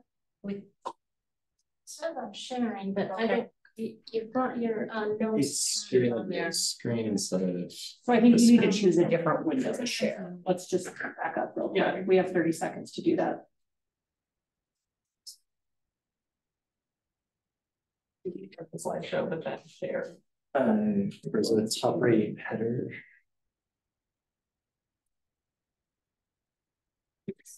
Sunny, we want to make sure you can see all the presentations that are being put up. I appreciate it. Take a quick, looks like we're Are you missing all the other stuff? Pardon me? Were you missing the other presentations, or was it just the last bit that you missed? No, I was watching it all. I just didn't see the wording I was supposed to read. Oh, okay.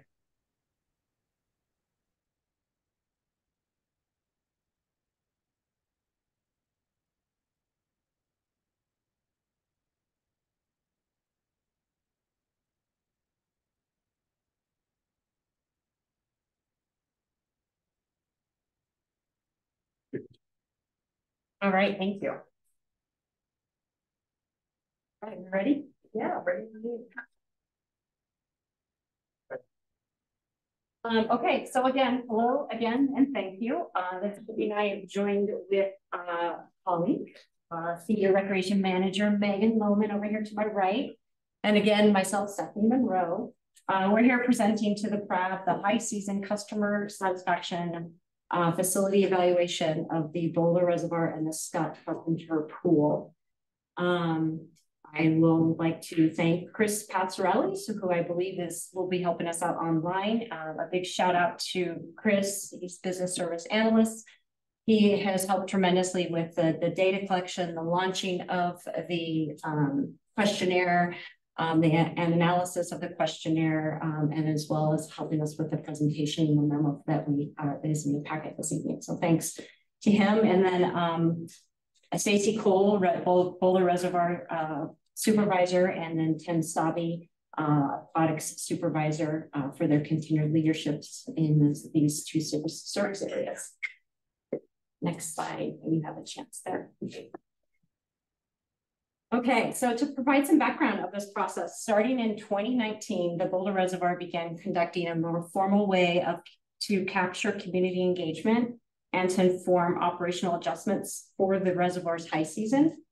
Along with this guidance of the reservoir plan and the department plan, staff launched an after action review process, which started with a stakeholder questionnaire that we began post high season. The adaptive management principles listed here on this slide were applied, and this is known as our three-pronged approach of involving community engagement, applying industry standards and research, and then developing policy. We use this approach as well as the Boulder Parks and Recreation Service delivery model, industry best practices, and initiatives outlined through the Boulder Parks and Recreation Plan to help guide decisions. In 2022, this process was expanded to include Scott Carpenter Pool as part of the services conducted in the high season. And then for this year, in 2023, staff, we've streamlined and clarified the after action review process to better align the standard facility evaluation and consistency using the service delivery model. Next slide.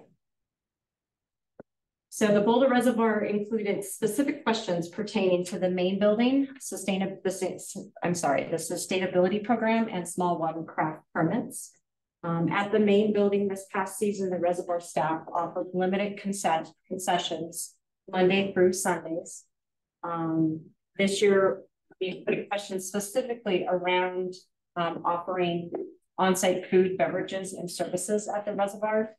And from the results of the questionnaire, we found that most are open to food services from the main building. About 45% supported alcohol sales.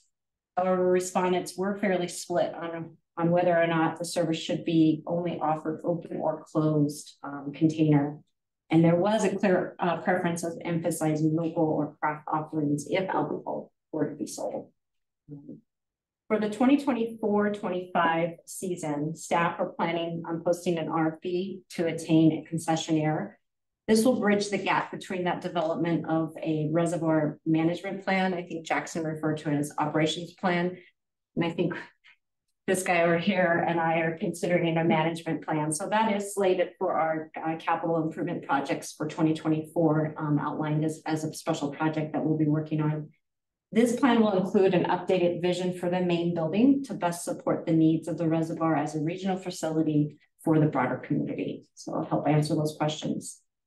Our sustainability are highlighting the continued multimodal visits. In 2022, the discounted sustainability entrances accounted for a reduced gate revenue of $46,000. In 2023, that BPR absorbed a revenue reduction of about $52,000. We still believe that this is a valuable program, and we support the city climate's goals. This area will be part of an alternative programs assessed with that future reservoir management plan as well to help us just guide and ask those questions. And then finally, our small watercraft is considered one of the reservoir's water-based core services, providing recreational opportunities for the community and the regional area. BPR staff, we offered 1,700 season passes, which sold out in 3 days as opposed to 24 hours as they've done in the previous seasons. And the 1,500 weekday permits did not sell out this year. Staff are keeping a close eye on the trends of the small watercraft programs in the region and have carefully assessed permit sales for this next season, and therefore plan to offer that unlimited number of weekday small watercraft permits and 2,000 season small watercraft permits. We'll have time for questions, but I'm gonna launch it back over to Megan so she can talk about Scotty. So you can hit the next slide when you get a second there, Rosa.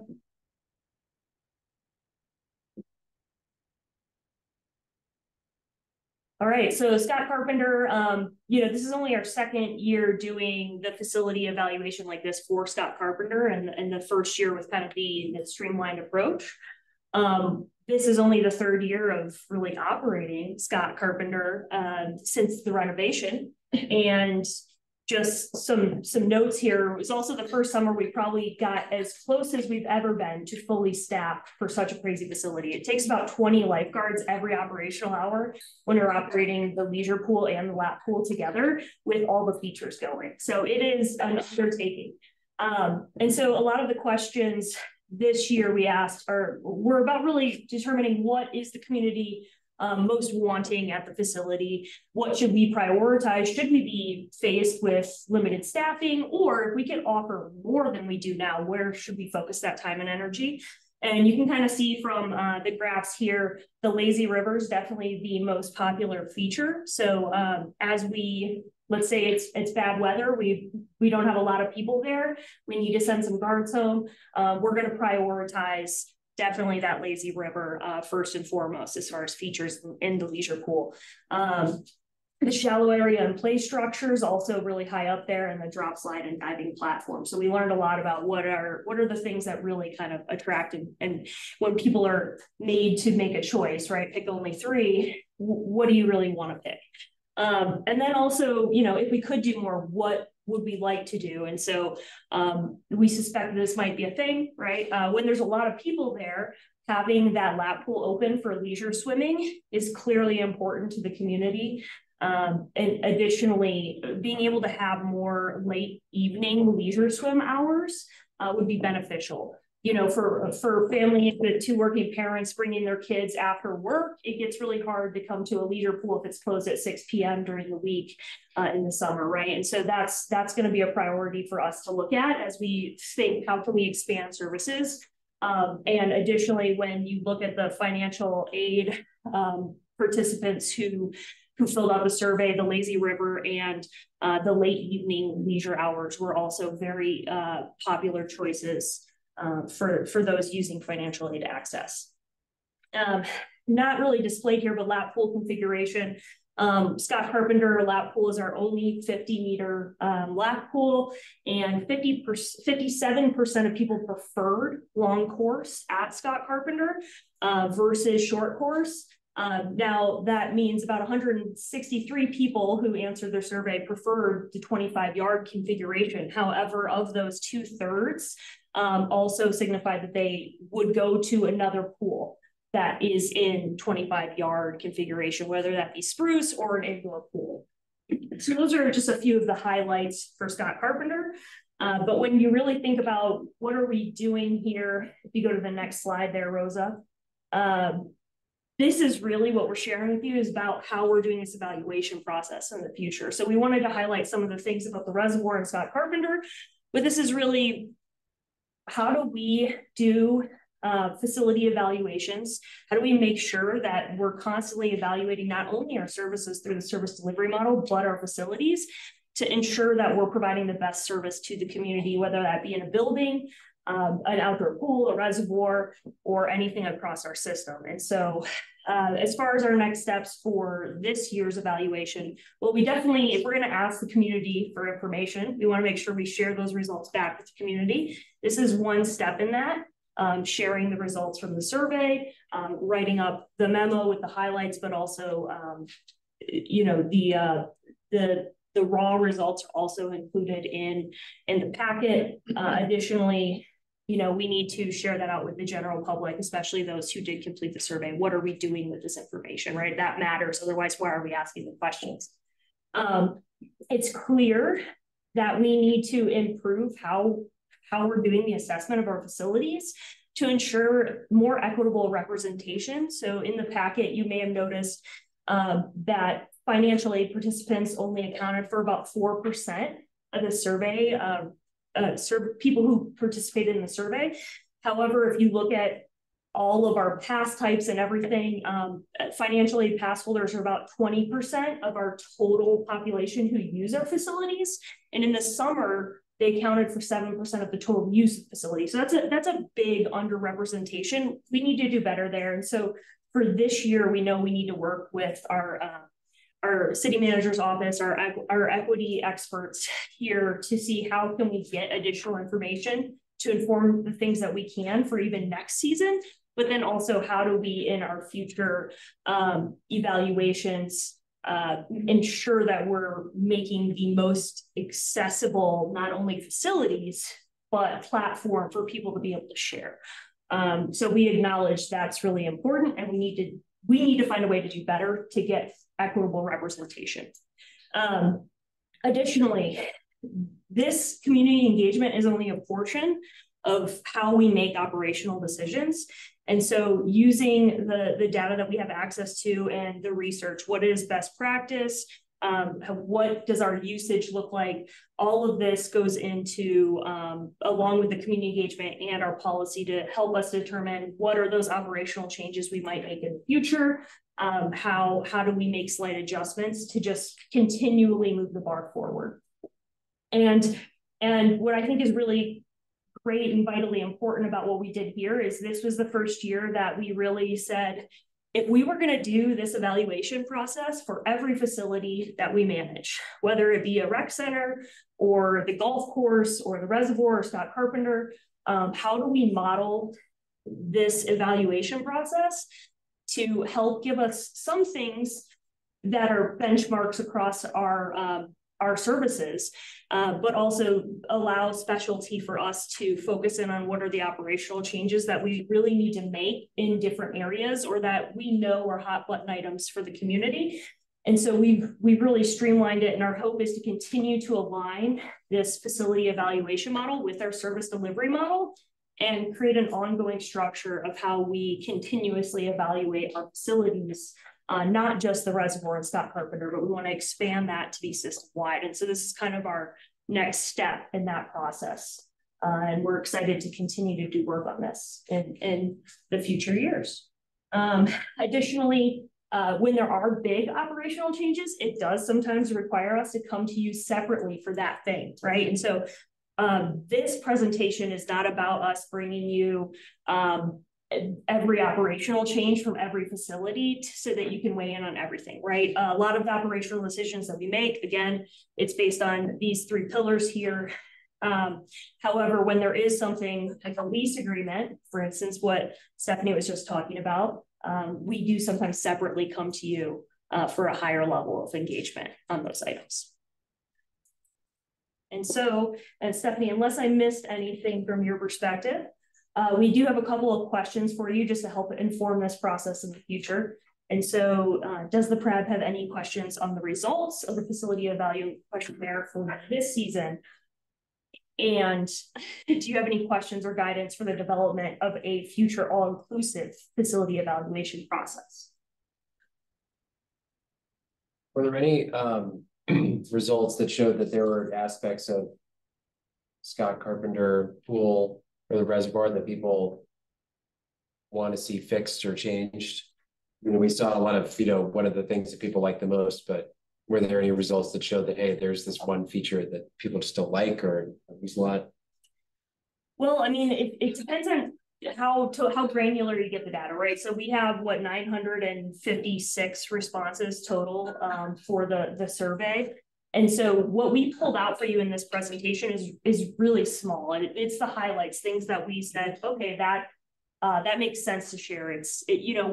There is granular feedback with the qualitative data, right? Like if someone shares a comment that we are going to use and take, and we've read it, but one comment we don't necessarily share out with everyone, but we have heard it and we do use that feedback. And so we try to ask questions that help look at ourselves critically. But as far as like, what are we going to report out on? It's hard to report out on every single one of those comments. So we've pulled out the highlights from that. But we do see, pieces of critical commentary and things like that that help us be better, whether it be about the check-in experience or safety breaks, right? But if it's one comment, it's not necessarily one that we're going to put on a PowerPoint slide, if that makes sense. But we do read every single one of those. No, that makes sense. And then how are you prompting people to fill out this survey? So this year we sent out our email blast. We have a ongoing list of aquatic users, and we also posted signs with QR codes at the facilities. Knowing how the results came out and knowing how seasonal the facilities that we operate are, and how likely people are to come just a couple of times over the year as a regional facility for the reservoir, or as, I mean, really Scott Carpenter, the way it is almost a water park more than it is just your neighborhood pool anymore.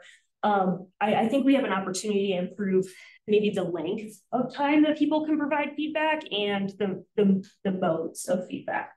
But I think, you know, I can't think of the other ways that we did it besides email and flyers. And so we emailed the major user groups, and then any participant that signed up for either facility got it or received an email blast and reminders to follow up the survey. Have you asked people like what draws them to those facilities? Not just like what are the things they like about those facilities, but like what actually brings them there? That might be helpful just to understand like what are the real benefits to the community of these places? Because if I'm a parent with a little kid, you know, I'm going to go because of the play structure and the shallow areas, not the lap pool. We asked that question actually previously in the after action review, specifically to the Boulder Reservoir, but that could be something that we'll consider putting into the common questions in the future years to receive that data of why did you choose this facility? Yeah. Well, and we did ask like, what type of user are you? Like, did you just visit for the day? And we also asked I'm trying to find the exact wording because it says the reservoir questions, the Scott Carpenter questions. We asked a version of that question, but I don't think it gets at exactly what you're saying. I just think it might be helpful data. Yeah. Did you do any intercept surveys where you approached people who were at the reservoir, and or was this all self? No, this is actually done before our flank season is completed. So we launch it right after, as close to after the high season ends, but also allows a little bit of a 2-week period into the flank season, because we ask questions pertaining to the flank seasons. But we don't want to wait until that's over, because by the time that we're talking November, and most people that have used Scotty or the reservoir probably are now thinking about Christmas and not swimming at a pool. So we wanted to make sure that we had that timing right between the two facilities and the end of the season. I guess I'm asking more if these are self-selected responses as opposed to being a little more randomized. Yeah, and I think there's room to improve that, right? And when you talk about Scott Carpenter, I can't speak for the reservoir on this one, but about 50% of the users at Scott Carpenter might come in and drop in, pay a daily fee. And so I have no way of knowing if someone who dropped in July when it was 100 degrees decided to come back in August when we actually offered the survey, right? And so I think there's opportunities for us to do a better job of getting responses from a variety of participants. Yeah. What are some possible strategies that you thought of to increase participation from the financial aid recipients in future surveys? So it's I think sometimes that can be a challenge, because you also want to be really thoughtful about not over surveying people or requiring too much from people. And at the same time, I think a focus group would be potentially a good idea. I think we have the community connectors that connect us to parts of the community. It's not necessarily directly to the financial aid participants, right? I think when we start going system-wide with evaluations, we can be more strategic about how we even reach out directly to financial aid participants to try to not over-survey just them for everything, but be thoughtful about how are we asking the right questions to the right people at the right time and not asking too much of people at the same time. So you are gonna use the community connectors? I think I want to be really thoughtful about how we do that. So I don't have an answer for you yet. I do know that we want to talk to our equity officers in the city to determine what are the best strategies, but that may be a strategy. I want to be really thoughtful about what we ask for that, because again, like, you know, they only have so much time to answer so many questions. So I don't know where it'll fall on the priorities list. Do you offer any like incentives for people to fill it out? We haven't yet. Like raffle or gift cards? Did we actually do a raffle this year? I thought we did. Yeah, I think we raffled. We did, so pass. it was by choice, so if they wanted to include their name and contact information, then they were eligible to win a prize. I will say too, some of the questions that we ask within the survey really can drive our marketing efforts. So you asked about how underserved populations maybe or different demographic groups are getting the information, and our intent is every question that we ask, we want to make sure that we're getting information back that we can then turn around and use. And so I think from a marketing and communication standpoint, that's a big one for us, is how do they hear about us? And if we're finding that people haven't heard a whole lot and don't know about the services that we offer, that provides an opportunity for us to expand those services and that communication. I know that Boulder Valley School District, their equity team learned that a lot of the low-income families don't really use email. Like they're forced to have the emails by the district for the district to send like enrollment information and to actually enroll their kids in the school, but the family, it's not like their primary or any type of communication thing that they're checking every day. So that they found a lot more benefit from using texting programs to get people to engage.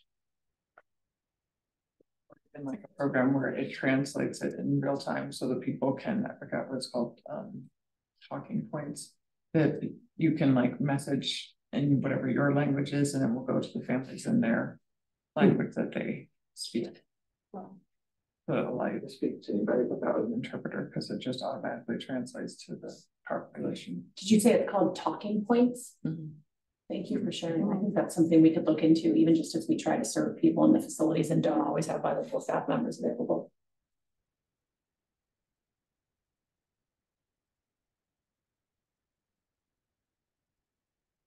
I have a few questions.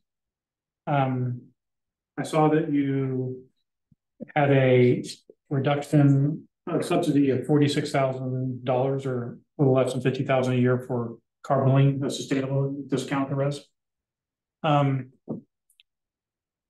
That's a fair chunk of money. I guess I'd like to know what the benefit is. You know, that there are a couple of concerns I have. I'm very much in support of encouraging carpooling to the reservoir. And this is in part a response to some of my earlier efforts in that direction. But I want to make sure it's cost effective. And so what really matters is the amount of greenhouse gas emissions reductions per dollar that are produced. And I wonder if you have any way of estimating that. You're spending this much money, what are you getting for it? And it's money that's coming out of the department's budget because it's a reduction in income, right? So I think you need to look at the cost benefit analysis of that, and if it's worthwhile doing. I'd be more in favor of a parking charge, which is additional income that comes to you and doesn't take away from your budget. But I know there are some difficulties logistically in implementing that. But I would encourage you to think about that in terms of getting additional money in to reduce driving rather than taking money out of your budget to reduce driving. So a stick rather than a carrot. I also noticed a lot of, first of all, there were so many responses, and thank you for including them all. I didn't read all of them, but I read a bunch and they were pretty entertaining. One recurring comment at the reservoir was goose poop.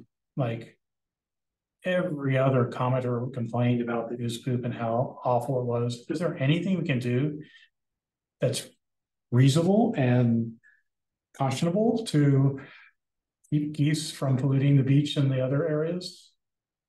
I'm sure you've considered things, but I would urge you to I mean, it's a major complaint by people. It's a real turnoff to them. So whatever you can do to do that, whether it's statues of coyotes like you have out in the Stasio Ball, even animatronic, whatever.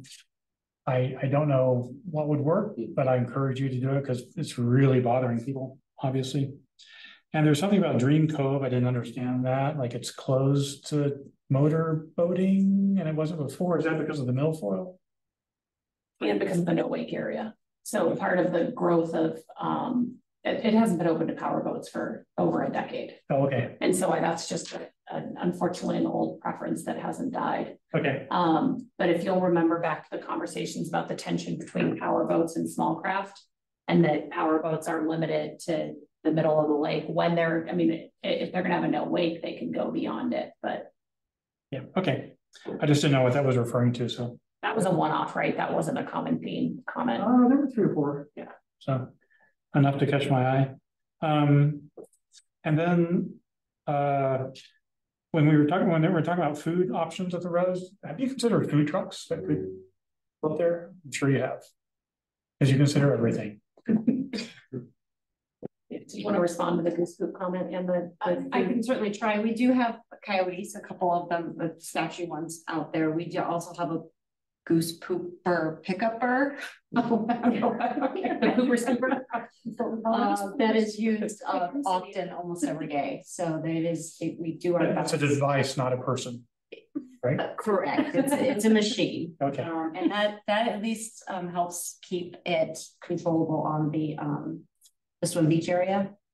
Quite honestly, if we could have dogs there, that probably would get rid of most of the geese, but that isn't something that we're allowed to have. The dogs are not allowed during the high season. So we do see an uptick of goose poop and cleanup efforts. We were staffed adequately this year, so there was a larger effort of taking care of that. So staffing and capacity would be something that we will continue to look at to be able to get that apparatus on the beach more often or as needed, but they do pick up quite a bit of goose poop as well. I don't know if you have anything else to add. Could you consider trained service dogs that are? So the biggest limiting factor is that all methods to manage geese in Boulder have to be friendly to the wildlife. So we are a sanctuary city for these birds. They provide incredible value in lots of different ways, but at golf courses, at ball fields, at reservoirs, they also conflict with users. So anything that is related to dogs is seen as harassment. And so while some cities do that effectively, and you can research, there are cities that are that don't share Boulder's value for wildlife, where that's what they do. They let dogs loose and they, scare the geese and they run away. That's not allowed in Boulder. The strategies that work are intensely mechanically intensive, mechanically meaning like by hand, you running these machines. We try the deterrence. So I know this has come up before. I love the open water swims in the morning in the reservoir. And 1 time out of 2, those coyotes scare the crap out of me because I forget they're fake. So it is beach. What's that? You may or may not recall that 3 years ago, the city of Denver culled from their geese population because of the challenges and used the meat to feed members of their community in need. It was not a popular strategy, and I don't think something like that would work in Boulder, right? Like, so this is an area where we have very competing and conflicting goals that make it really challenging. And I know the team knows it's the #1 complaint. They hear from people about it all the time, and they do what they can. If you're at the reservoir when the beach opens at 10 a.m., starting at 9:30, the guards are out hosing off the docks, because even though they put out these cones and they spend so much time trying to stop it. Obviously, we haven't solved it, so I hope I don't sound defensive and deal with it. We know it's an issue, and we're constantly trying to figure it out. Okay. So if anyone has humane ideas, we're open to them. Animatronic coyotes. Because the geese get used to the non-moving statues, right? If you had them with glowing eyes like the Bronco at DIA. And they have like those creepy red eyes. Maybe there's a way to attract them all to one place. Yeah, I mean, if I remember correctly, TV is considered noise, right? Like some kind like the noise, but then that's also harassing them. Yeah. light, you know, kind of the laser light flashing around, also harassment to just wildlife in general. So there's been lots of considerations too, but then, you know, putting it on then beyond, it's affecting more than the geese too. And so, you know, with those kind of being considerations, it's a fun puzzle. Yeah. And then regarding your expanding your facility evaluations to broader, I think I would definitely like to see it for the rec centers, right? I think that'd be really useful. And one thing to think about is, you know, having out of phase, seasonally out of phase, because the rec centers are most used in winter. So you would do your evaluation in spring. So that sort of spreads the staff load out a little bit. So it's not it's all at one time in the fall, you know, kind of. Well, and it also ties, Bernie, I think it was your first or second meeting where you asked about the business strategy for the recreation centers, recognizing that the volume is still low and that we do, and it is and I know Megan is all over this. It's been a gap in process that we're eager to address.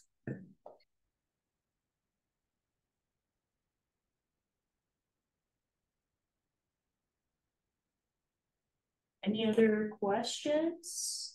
Chuck, you had 3 things you brought up. Did we address them all? You brought the police, food trucks. Oh, food trucks.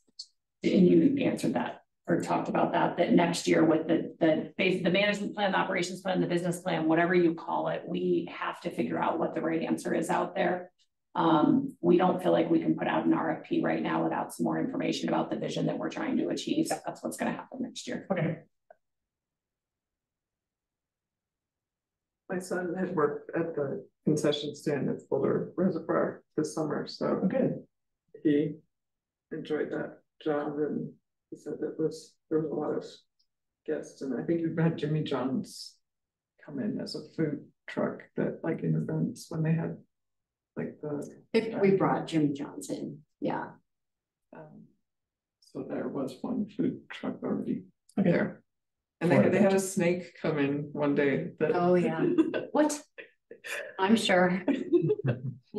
A snake came into the.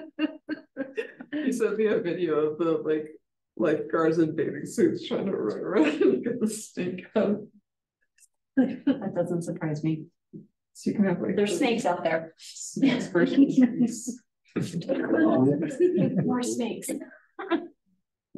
Okay. We'll move on to matters from the department then. So court system plan, process, and community engagement findings. You also check to see if Mike Spence is on. Allow him to talk. So it's all muted. Yes. Okay. Yes. Okay. Good. Thanks for. All right. Should I go for it? Okay. Well, thanks so much for having us and sticking with us to this later part of the agenda. My name is Charlotte O'Donnell. I'm a city planner with the Boulder Parks and Recreation Department. So I'm working with Tina on this project, the court system plan for tennis and pickleball in the city of Boulder. And next slide. So as outlined in the memo, the intent of us being here tonight has a couple prongs. One, to inform you about updates to the timeline. Tina was here in May presenting on this project, but there have been some updates since then, and some more specifics on the engagement plan that we also want to get your feedback on in terms of engagement. And then we want to inform and answer any questions about the results from engagement window 1 that took place this past October. And then we'll share next steps, what it looks like as we come to you over the next couple months, and have some time for questions at the end. So next slide. So to jump right into process, this is also in your memo if you want kind of a zoomed in view. There's a lot happening on this timeline. So the top in green is really the overall process and the specific deliverables, or you can think of these kind of like chapters in the final plan, those green boxes along the way. Then below that is engagement that we'll talk a lot more about tonight. And at the bottom is blue when we are all touching base with you. So you'll see that first big bubble that says matters November 27th. That's us right now.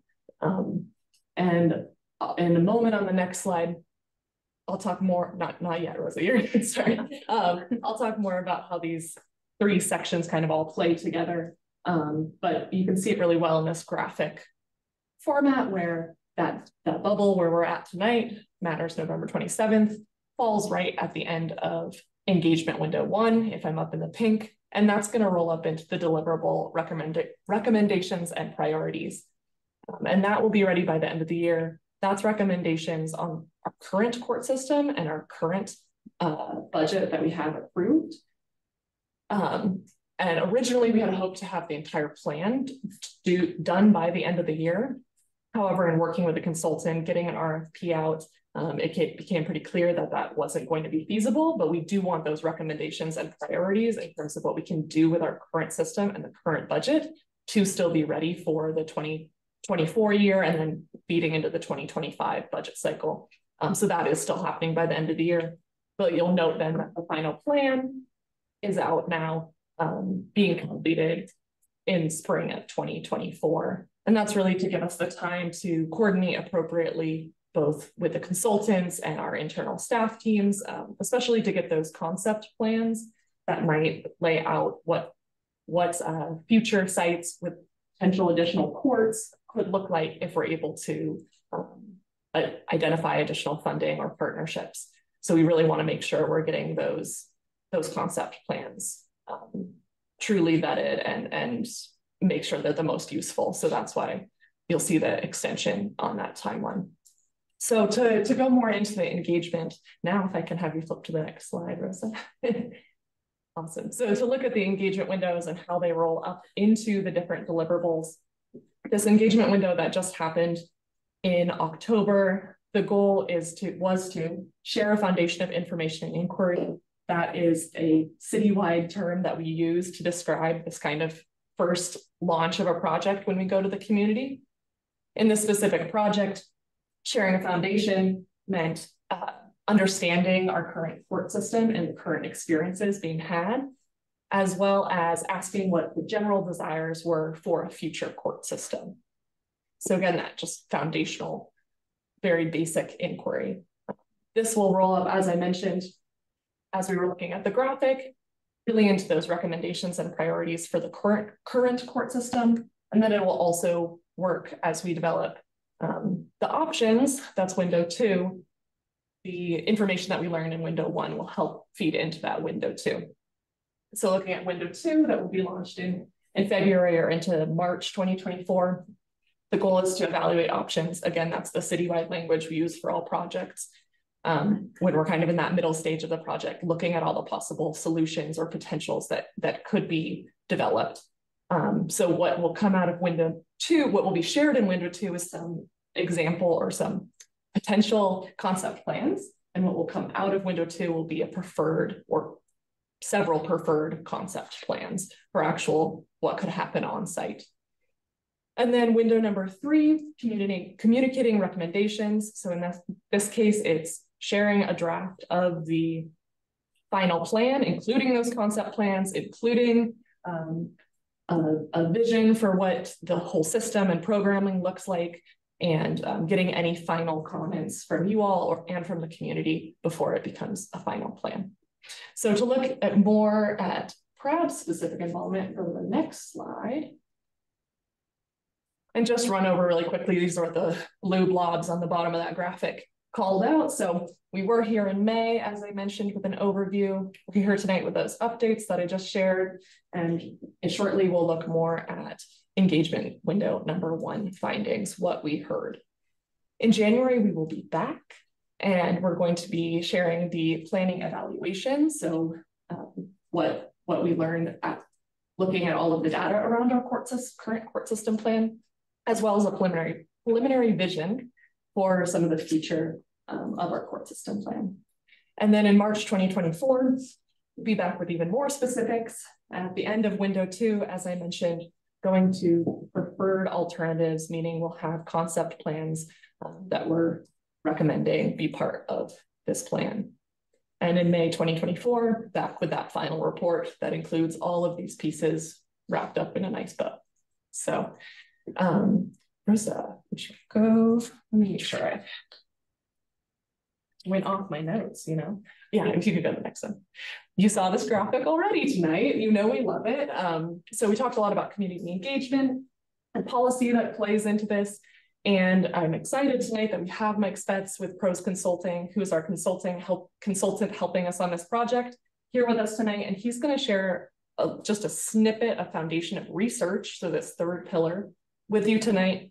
And we thought it was important to have Mike here tonight to share this context before we dive into what we've heard in October in Boulder in this window of engagement, so you can see the bigger picture of pickleball and tennis, not just in Boulder, but nationwide. So with that, Mike, I'm going to go ahead and hand it over to you, and I think Rosa, you can go to the next slide for him.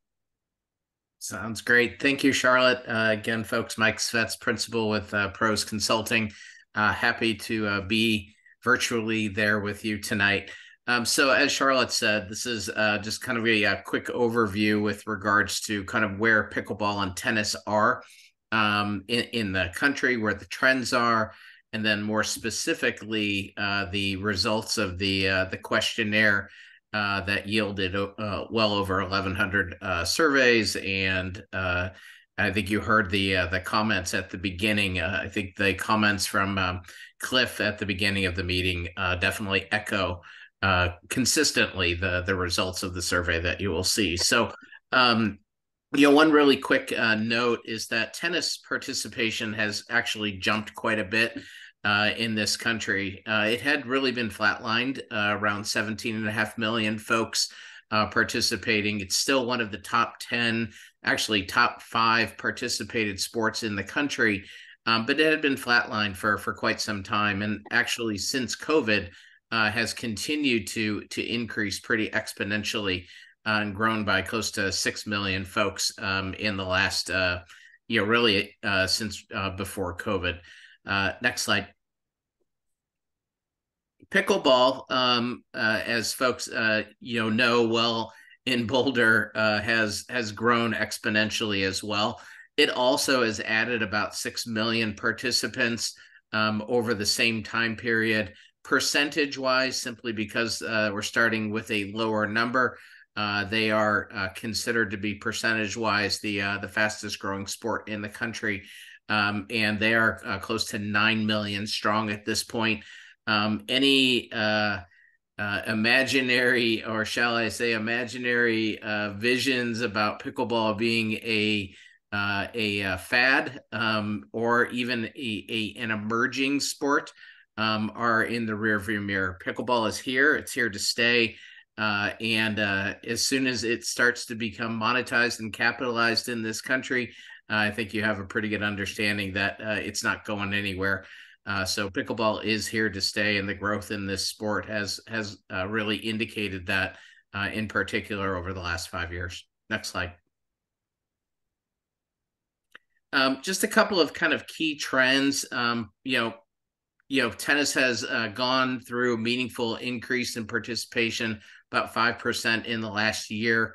In terms of tennis, a lot of the participation in the last year has been in the youth and in particular the 18+ year old segment, and then the pickleball participation kind of has hit that inflection point in 2022 with the growth accelerating significantly, simply meaning it's that kind of growth is not sustainable at this point, simply because of the fact that there is not enough courts to support that kind of growth. So we're closely reaching that point with pickleball where the supply or the lack thereof supply is going to have a significant impact on the demand, going forward. Next slide.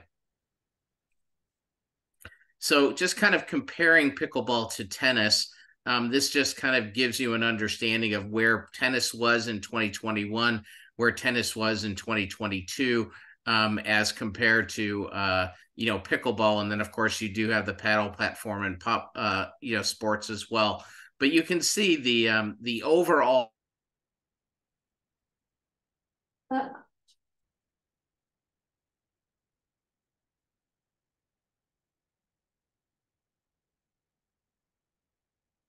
It has started to jump pretty significantly.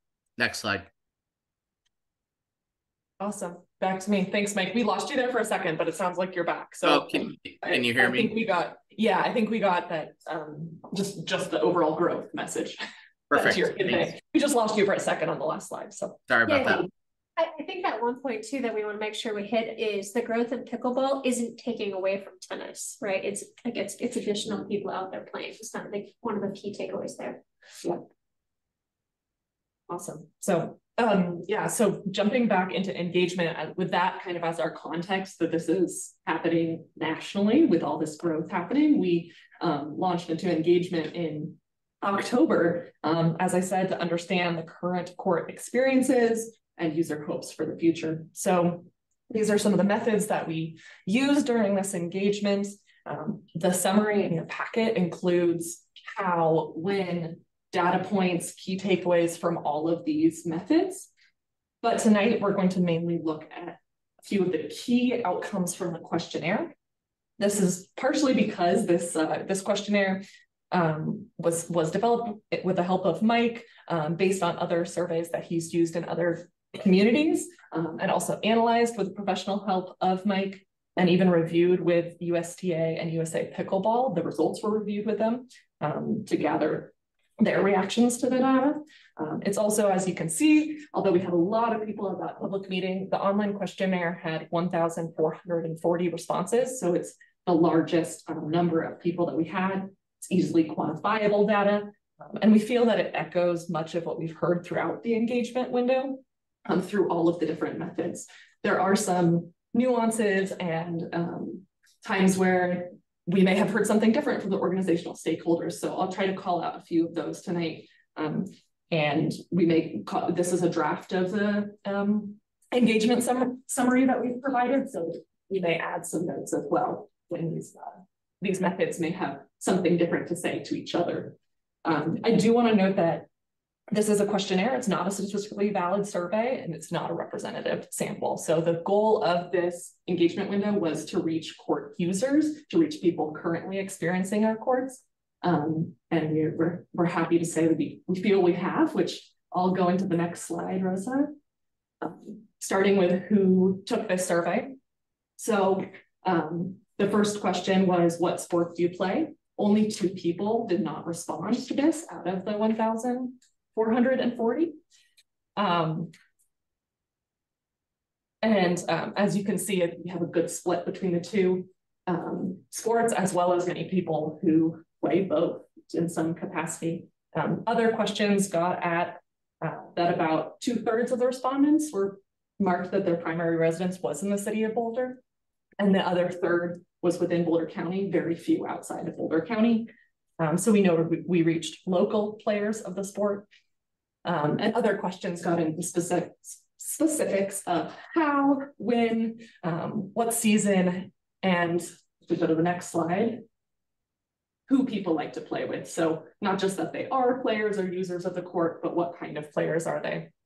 People in this question were allowed to choose more than one option. We know that lots of people play in multiple venues. And so the most popular by far, as you can see, is friends and family, but we did have a large response from our organized groups that we refer to as our stakeholders on lots of our other slides. So from Boulder Tennis Association and Boco Pickleball Club members, 55% of the respondents of this questionnaire responded that they had played with those groups.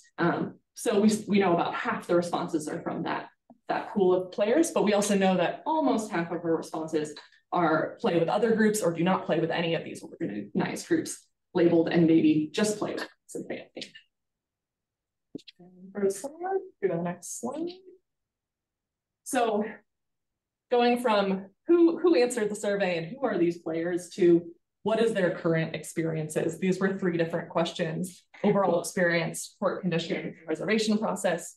You can see we have room for improvement across the board, and especially with court condition, which is something we're definitely taking into account. Then on the next slide. And yeah, we can go back and answer all this question. I'm kind of going to go through and then we can drill into the other graphs and charts that were in the summary as well, if you have any questions on those. So this is moving now into the future. What do people desire? So these are pickleball services. We asked about pickleball and tennis separately, as we know there's differences between what those players are looking for in an experience. And this also follows national data that the services that were Most important were drop-in, online reservations, and leagues at the top. And then we'll go into tennis. You can go to the next slide. So looking at tennis, we have the same top three in a bit of a different order. Reservations, leagues, and then drop-in play. Again, mirroring what we've heard from stakeholders, what we heard at the public meeting, and what trends data suggests. I also like to note that the bottom three in these cases are also, the middle three and the bottom three are also the same between these two sports, interestingly. So we know what's not important to people, which I think really helps us out as well, that, you know, ball machine rentals, pro shops, and concession services are not of high interest or high importance to the folks who respond to the survey. And I'm going to pause at services and ask Mike, do you have anything to add before I go to amenities? Sorry about that. I think the thing to point out, if you wanted to flip back a quick slide to pickleball services, you'll see that the drop-in play is significantly off the charts. And the reason being is pickleball is a very social sport. It's not to say that it's not competitive, but it is not a skill-developed sport the way tennis is. The pickleball users players in Boulder that we talked with routinely, you know, stated that pickleball is a sport that you can learn to play in, you know, 30 minutes to an hour. Whereas tennis is definitely more of a skill-based sport that requires, you know, the lessons and the ability to develop that skill.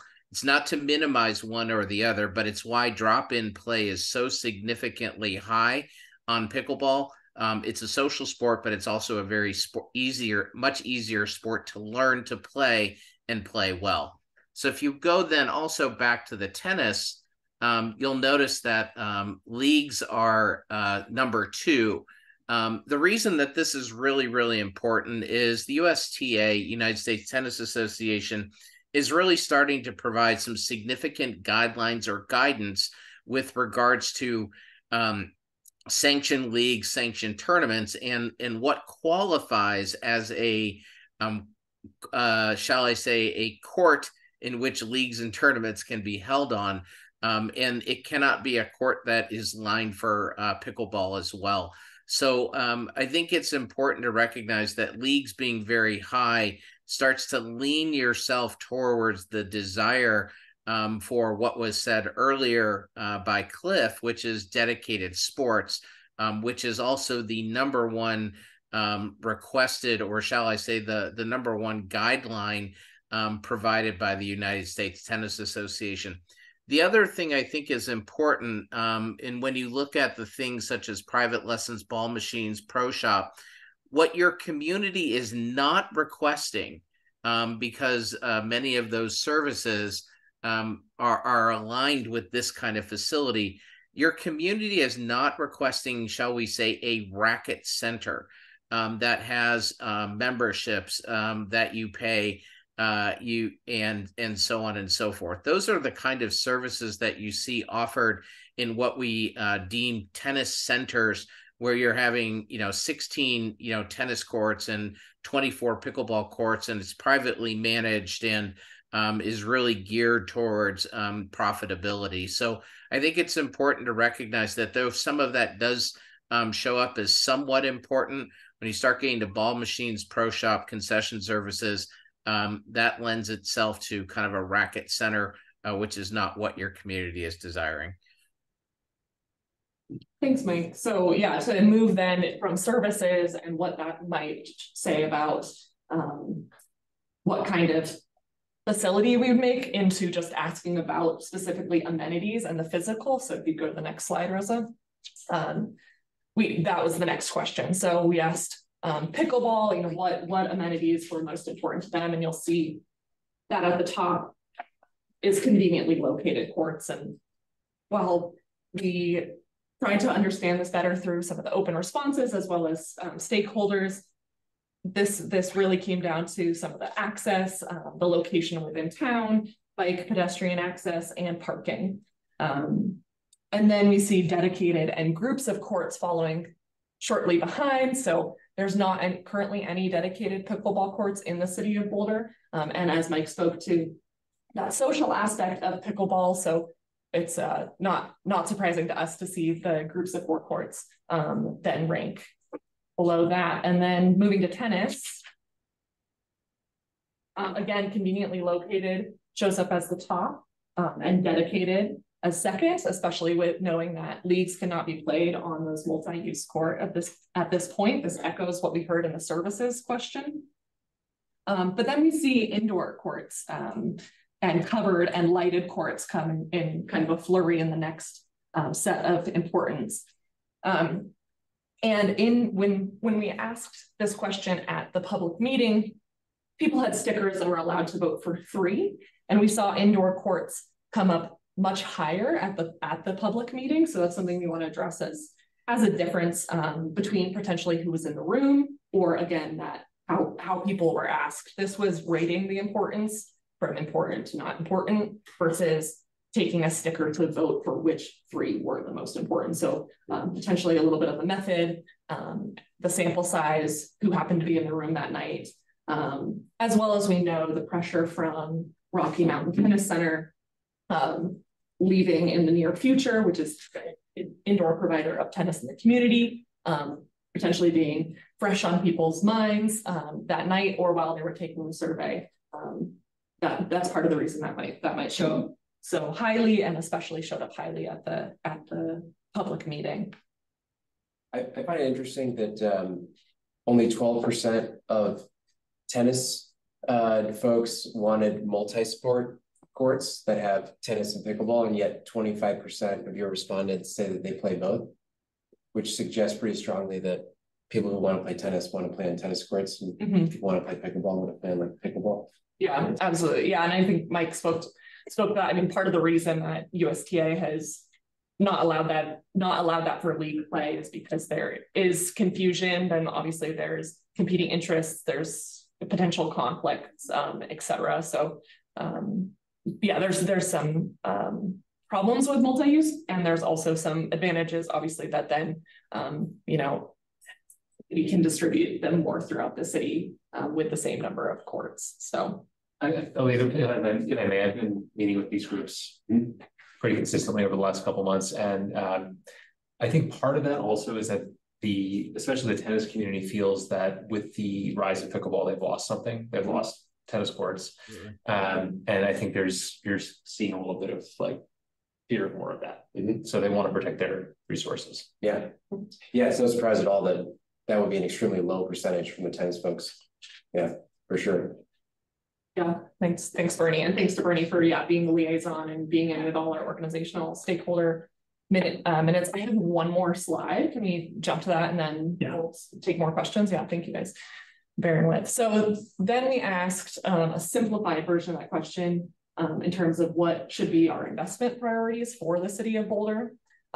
You'll see that 68% of people ranked adding new courts as their top priority. 51% then ranked improving the daily maintenance, so that gets that condition as their second priority, and enhancing existing courts with added amenities ranked as the lowest priority for 56% of people. So these are kind of listed in terms of what folks thought the number 1 priority should be versus second and third. And I'm going to pause there and also ask Mike if you have anything to add either about amenities or about this question that shows these priorities. No, I think Charlotte, I think you summed it up well. I think the point made by one of the board members about tennis inventory actually decreasing due to the rise of pickleball and the striping of the courts for both sports is absolutely spot on. Basically what used to be just tennis court inventory is no longer 100% just tennis court inventory. So as the sport has continued to grow in popularity, in particular over the last 5 years, the actual amount of inventory, hours of courts available in Boulder over the last 5 years because of the rise of pickleball has substantially decreased. Great. And then Rosa, would you go to the next slide? These are just the overall takeaways that you've seen in the charts that we also saw through the other engagement methods we had and in the open-ended questions on the questionnaire. That the real desire is for additional courts, dedicated additional courts, and opportunities to play with friends, family, drop-ins, leagues, and organized play. And that there's need for improvement to the current court condition and reservation process. So, yeah, I guess I can take questions if folks want to ask about those engagement window 1 and these results, and then we can go back to the engagement process overall or the timeline process overall too. Yeah. How many tennis and pickleball players are estimated to be in Florida? That's a good question. I mean, this, like I said, this was not a statistically valid survey, so it was 25% of that 1,000, almost 1,500. But so the exact number is really hard to calculate, partly because there are so many opportunities to go out and use a tennis court without registering, without reserving a court. So what we can do is we can measure court reservations. We can talk to our stakeholders that are organized groups and find out their member numbers, and then we can do some extrapolations of that. But there's not really a great way for us to, you know, like, is it a tennis player that is walking out to their tennis court once or twice a year? Are we calling them a tennis player versus someone who's, you know, playing leagues on a regular basis? So there's just a wide variation in that. How many known players are there? You mean in Boulder or nationally or both? Boco's got 1,400 members for pickleball. And, yeah, and if we look at our registrations with Gonzo Tennis, that number's pretty close to 1,000 there just within our program. So I would imagine it's quite a bit higher than that. Yeah, and that'll be something that is part of looking at our like assessment, needs assessment. We'll do those numbers. Yeah. The interesting part is we had out of those 14, 40 responses, we know about half of them are with organizations and half aren't. So I think that if that's an indication, my next question might be like the exact number, like, just, like maybe what is the importance of that to you, so we can kind of think about how to look at that. I was wondering, like, if you had 10,000 total players, you got 1,400 out of 10,000. Oh, gotcha. You got gotcha. How representative is this? Right. Yeah. Gotcha. Okay. 5,000 players. Yeah. Mike, can you help answer that question? Yeah, I was going to say, I think it's usually about 3 to 5% of the population are pickleball players. And then another 5 to 8% are tennis players. It's just how there's 2.5 tennis players for every pickleball player trend wise. And I think that's pretty indicative of the numbers that you see with regards to how people have indicated that they play either tennis or pickleball or both sports. But and I think if you're using Boulder's raw numbers, when you're talking 3,000, 5,000, 7,000, 8,000 people, whether they're playing as a core user, meaning frequently and intensively, or as a casual user, meaning more on a drop-in basis, maybe not as regular, it's still a significant percentage of your population. And just in raw numbers, that's a lot of people playing both sports. Just, Anna, to your question of, is this a statistically valid representation of the community? That's what I think was the root of your question. Is that accurate? Yeah, just like if it was first survey. Yeah, and we don't know. We don't know for a lot of reasons, because we know that once the link was live, the user groups targeted their members. And so we saw a high representation from folks who were part of those user groups. We didn't reach out. When we conduct a statistically valid survey, we oversample to groups that typically don't participate. We provide it in letter for folks who don't engage in email. And that's why, this is not a statistically valid survey. It provides helpful information that will be woven with the questions you're asking around population, will be part of the weaving that happens with the next step. We're not there yet, but so that's why when you ask questions, we don't have those numbers at the tips of our fingers, because we're not there yet. Okay, that makes sense. Yeah, good question. So first of all, I think this process is going great. I was really encouraged to hear Cliff Moss give a commentary saying that they were working together. They're working with you. The communication lines are open. So I think your process is going really well. So congratulations on that. I think there are also some opportunities here. The entry cost to pickleball is considerably lower than it is for tennis. And I think that there's a potential for getting some of our low-income communities and immigrant communities engaged in pickleball. And I wonder if there's any plan for outreach or engagement to those communities as part of this plan. That's a good question.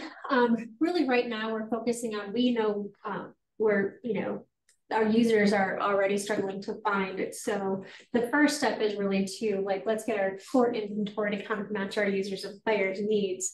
And then building the sport from there, I think is also a very important, valuable thing. How can we support that? How can we provide the equipment and the education and right the comfort level in a lot of cases. So I think like part two is the court system plan is a little bit more kind of about the inventory programming and the existing users that we have. But I definitely think like going towards that, building that user group once we have the capacity would be a prime example of, you know, our reach to equity.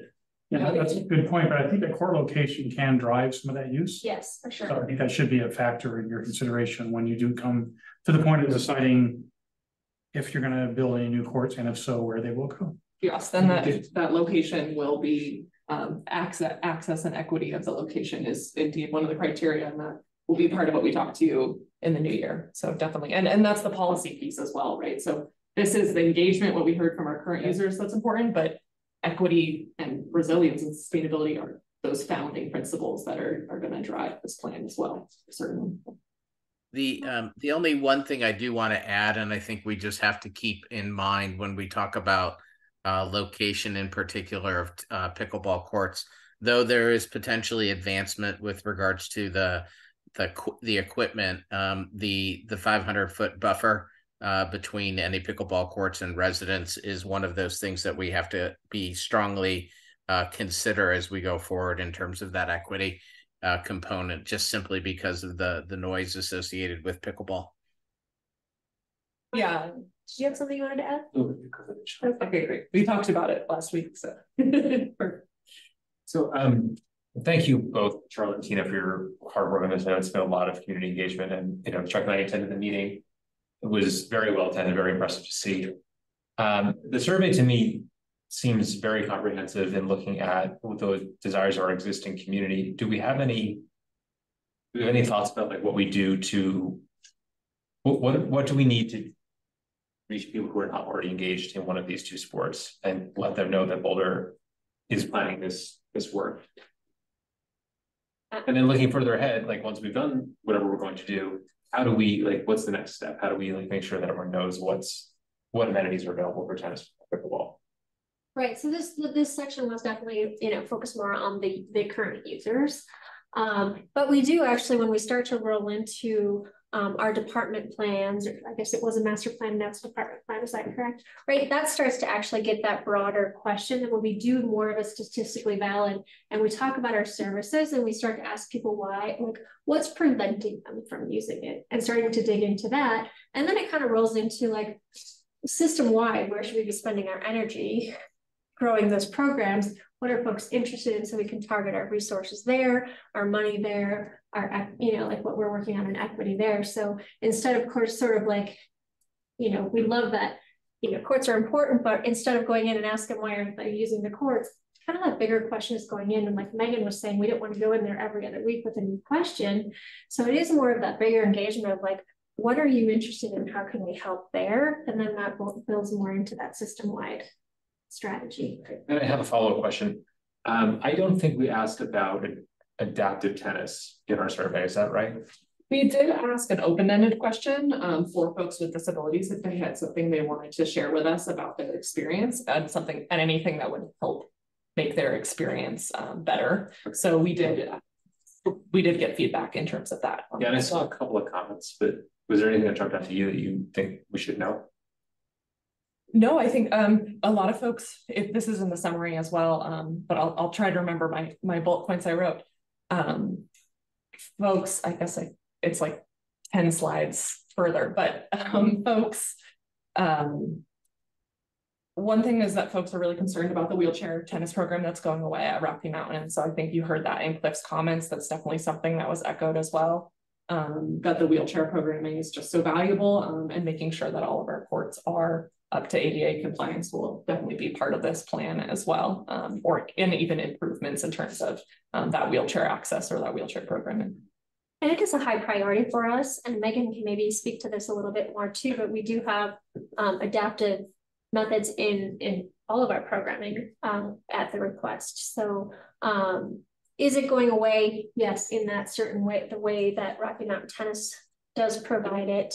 But there are services, and it is a key component, like everything in our community right now really is the sustainability, equity, and resilience of are always the thread that has to kind of, you know, be thread through everything. So for us to build a new court and not have it accessible is not an option. Yeah, so a key challenge with any adaptive sport is just access to equipment. I don't know much about the program at Rocky Mountain Tennis Center, but I imagine they have loaner chairs available, loaner tennis chairs, which is a highly specialized and expensive piece of equipment that many people can't afford to own. I guess I'm going to make a request that we investigate what they're doing as far as equipment and contemplate how Boulder might be able to make up that work as we solidify this plan. That's a very good point. Thank you. And unfortunately, it is the kind of thing that would have to be delivered. We have a contact that group, like if they're not doing that program anymore, what they want, like could we get those chairs if they have some? Certainly. So we, you know, what you highlighted is we need to learn a little bit more of what we're using with that program and how we have potential to fill that gap. Yes, and unfortunately, it is something that probably has to be driven by some kind of facility. You know, we heard from Mike that our community is not asking for a racket center, and that makes total sense. But you've got to keep the wheelchair somewhere. So something else to think about. Yeah, I think generally a question of how accessible is tennis to folks with disabilities in our community is a good one for us to have as a lens. I believe it's already there. It's also there in a parallel and sister project that Mark's going to be leading in 2024. That's not, you made a comment earlier offline, Bernie, about sure ADA standards are one thing, but they're the bare minimum. For tennis, for example, a court has to be 42 inches wide to accommodate a wheelchair. However, does that accommodate a cambered wheelchair that we know is what folks use if they're playing wheelchair rugby or wheelchair tennis, a sport where you need a little more balance? And so that's the above and beyond that we need to look at. It's not feasible for all courts. As we build courts, as we fix the fence at the North Boulder Rec Center, as we're doing things, how do we do better? I think it's just that if we could summarize this conversation of how are we making sure as we do this work, we're looking at it the lens that supports people with disabilities. Yeah, and I think it's a good thing for us to consider in this room because probably a lot of our existing tennis community is not thinking about it. Yeah. Thank you. Thank you. For questions? Yeah, in line with his question, are you looking at like getting from the parking lot to the court, like what type of accessibility there is? Absolutely. How far, you know, like there's the distance, but there's just other obstacles. Grade and access and connections. Even some like bus stop, right, and other modes of transit, and that some of those people do not drive. So yeah.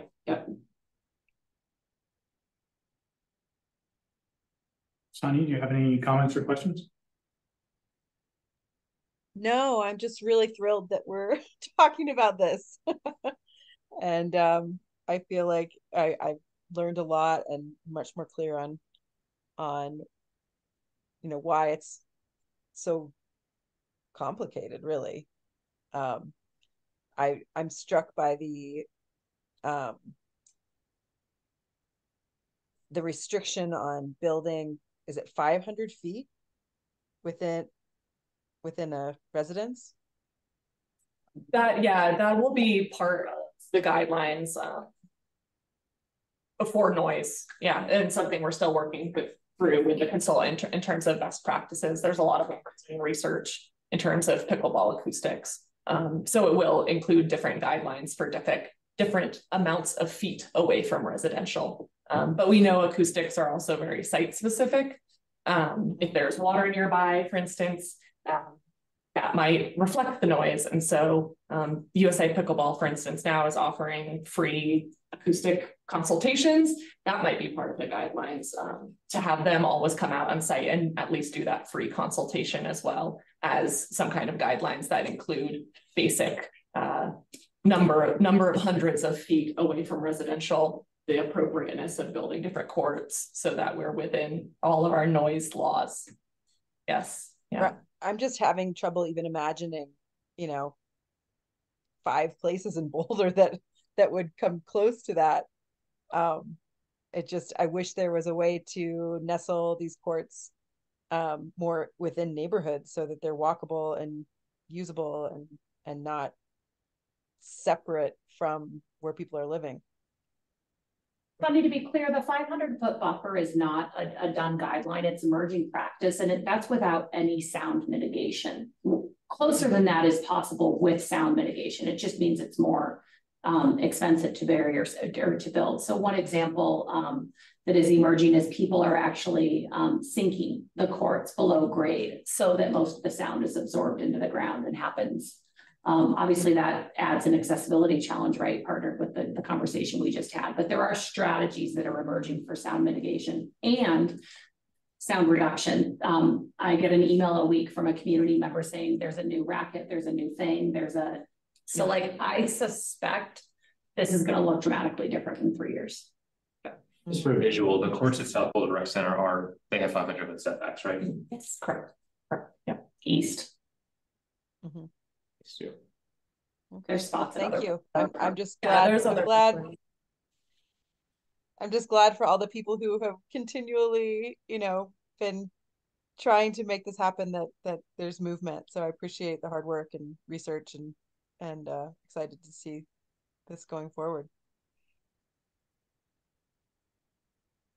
Great. Any further comment? I'll switch to the next slide then maybe.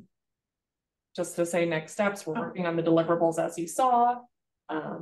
We're continuing to meet regularly with those organization stakeholders that we called out, and we'll be back with you in January. And then Rosa, the next slide, if you would. We talked a lot about engagement window 1 and some other general questions for the plan. Do you guys have any questions on that schedule we talked about all the way back at the beginning? Any of the deliverables or any of the other engagement windows that are coming up? I think it's moving pretty briskly for such a complex and large plan, so that's good. Yeah, and I would maybe add too, right? So as we're looking at where we could potentially add new courts, tennis or pickleball, whether in the same location or different, there is still interest, I think, from the department and part of the community that is also thinking about what that indoor facility could or would look like. Now that would be definitely in our vision, right? Like we have the fiscally constrained, which we'll be talking about by the end of the year, figure out what we're going to do with what we have, taking care of what we have.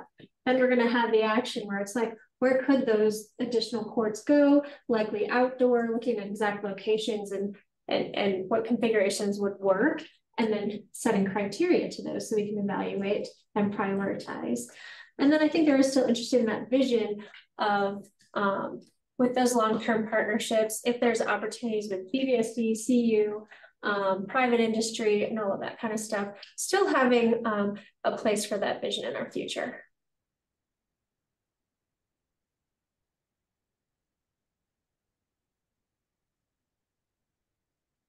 Okay, that's all from us. Any further feedback, questions? Great. If you don't mind, I'll just about finish saying this was Charlotte's role. So how long have you been in the planning role? A year and a half. So this was Charlotte's first presentation, and I thought you did an excellent job. So I think we should just acknowledge that. I realized that's my first crowd meeting I've ever been to in person. Just a comment on the pandemic. Yes. And Charlotte used to be in Rose's position, so we had her at her meeting. Yeah. Mind blowing. Mm-hmm. lots of hours over Zoom, huh? Okay, next up we have matters from the boards. The first item is PRAB recruitment prospective board member application questions. And I don't have any material on this other than we had a list of questions and we thought they were pretty good. So I wanted to add that those were, we brought those to you last fall, same exact questions. in those weeks of them, you had tweaked those a little bit. Right. So here they are again in the tweaked format from last year. If you like them as is, perfect.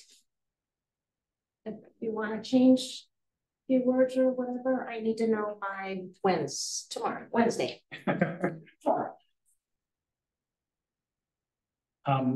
I think the questions are great. We tweaked them and I was happy with them at the time. I don't know if anyone else has any. Yeah, I thought they were good as is, so.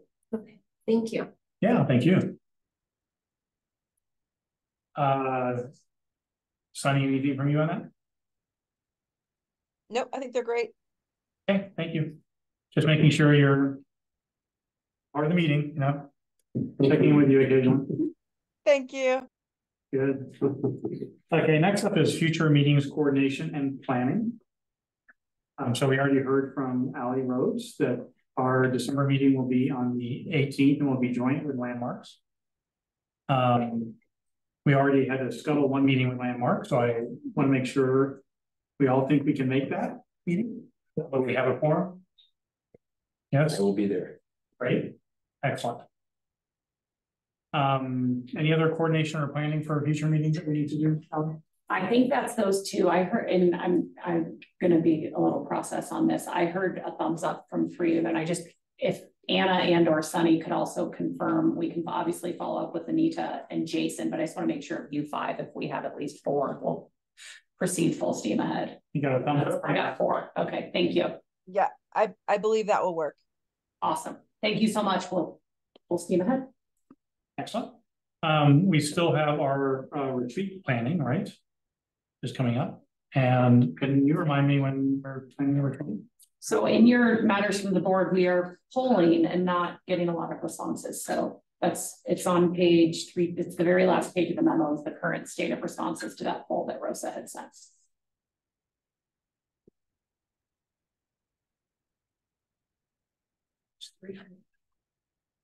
Page 320, lots of surveys in this. It is bookmarked. So if you're wanting to scroll, you can go to the ribbon and just do the matters from the board. So, I mean, I don't think there's information now for you to select a date. Okay, we have 1 date in January and 4 in February. So please get back to Rosa on the responses to that. Rosa, could you send another email out just to prod us so that we'll respond? Does this mean one person has said yes or only one person has responded? Like how many responses have we gotten to this poll? Is it so Ally would have to go into okay? Yeah, I can follow up tomorrow with Anita.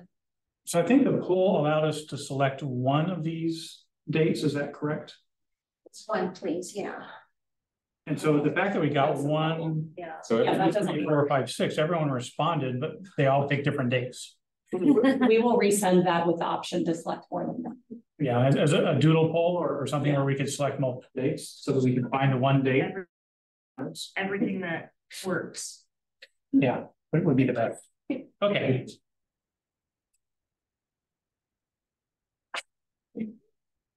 Yep.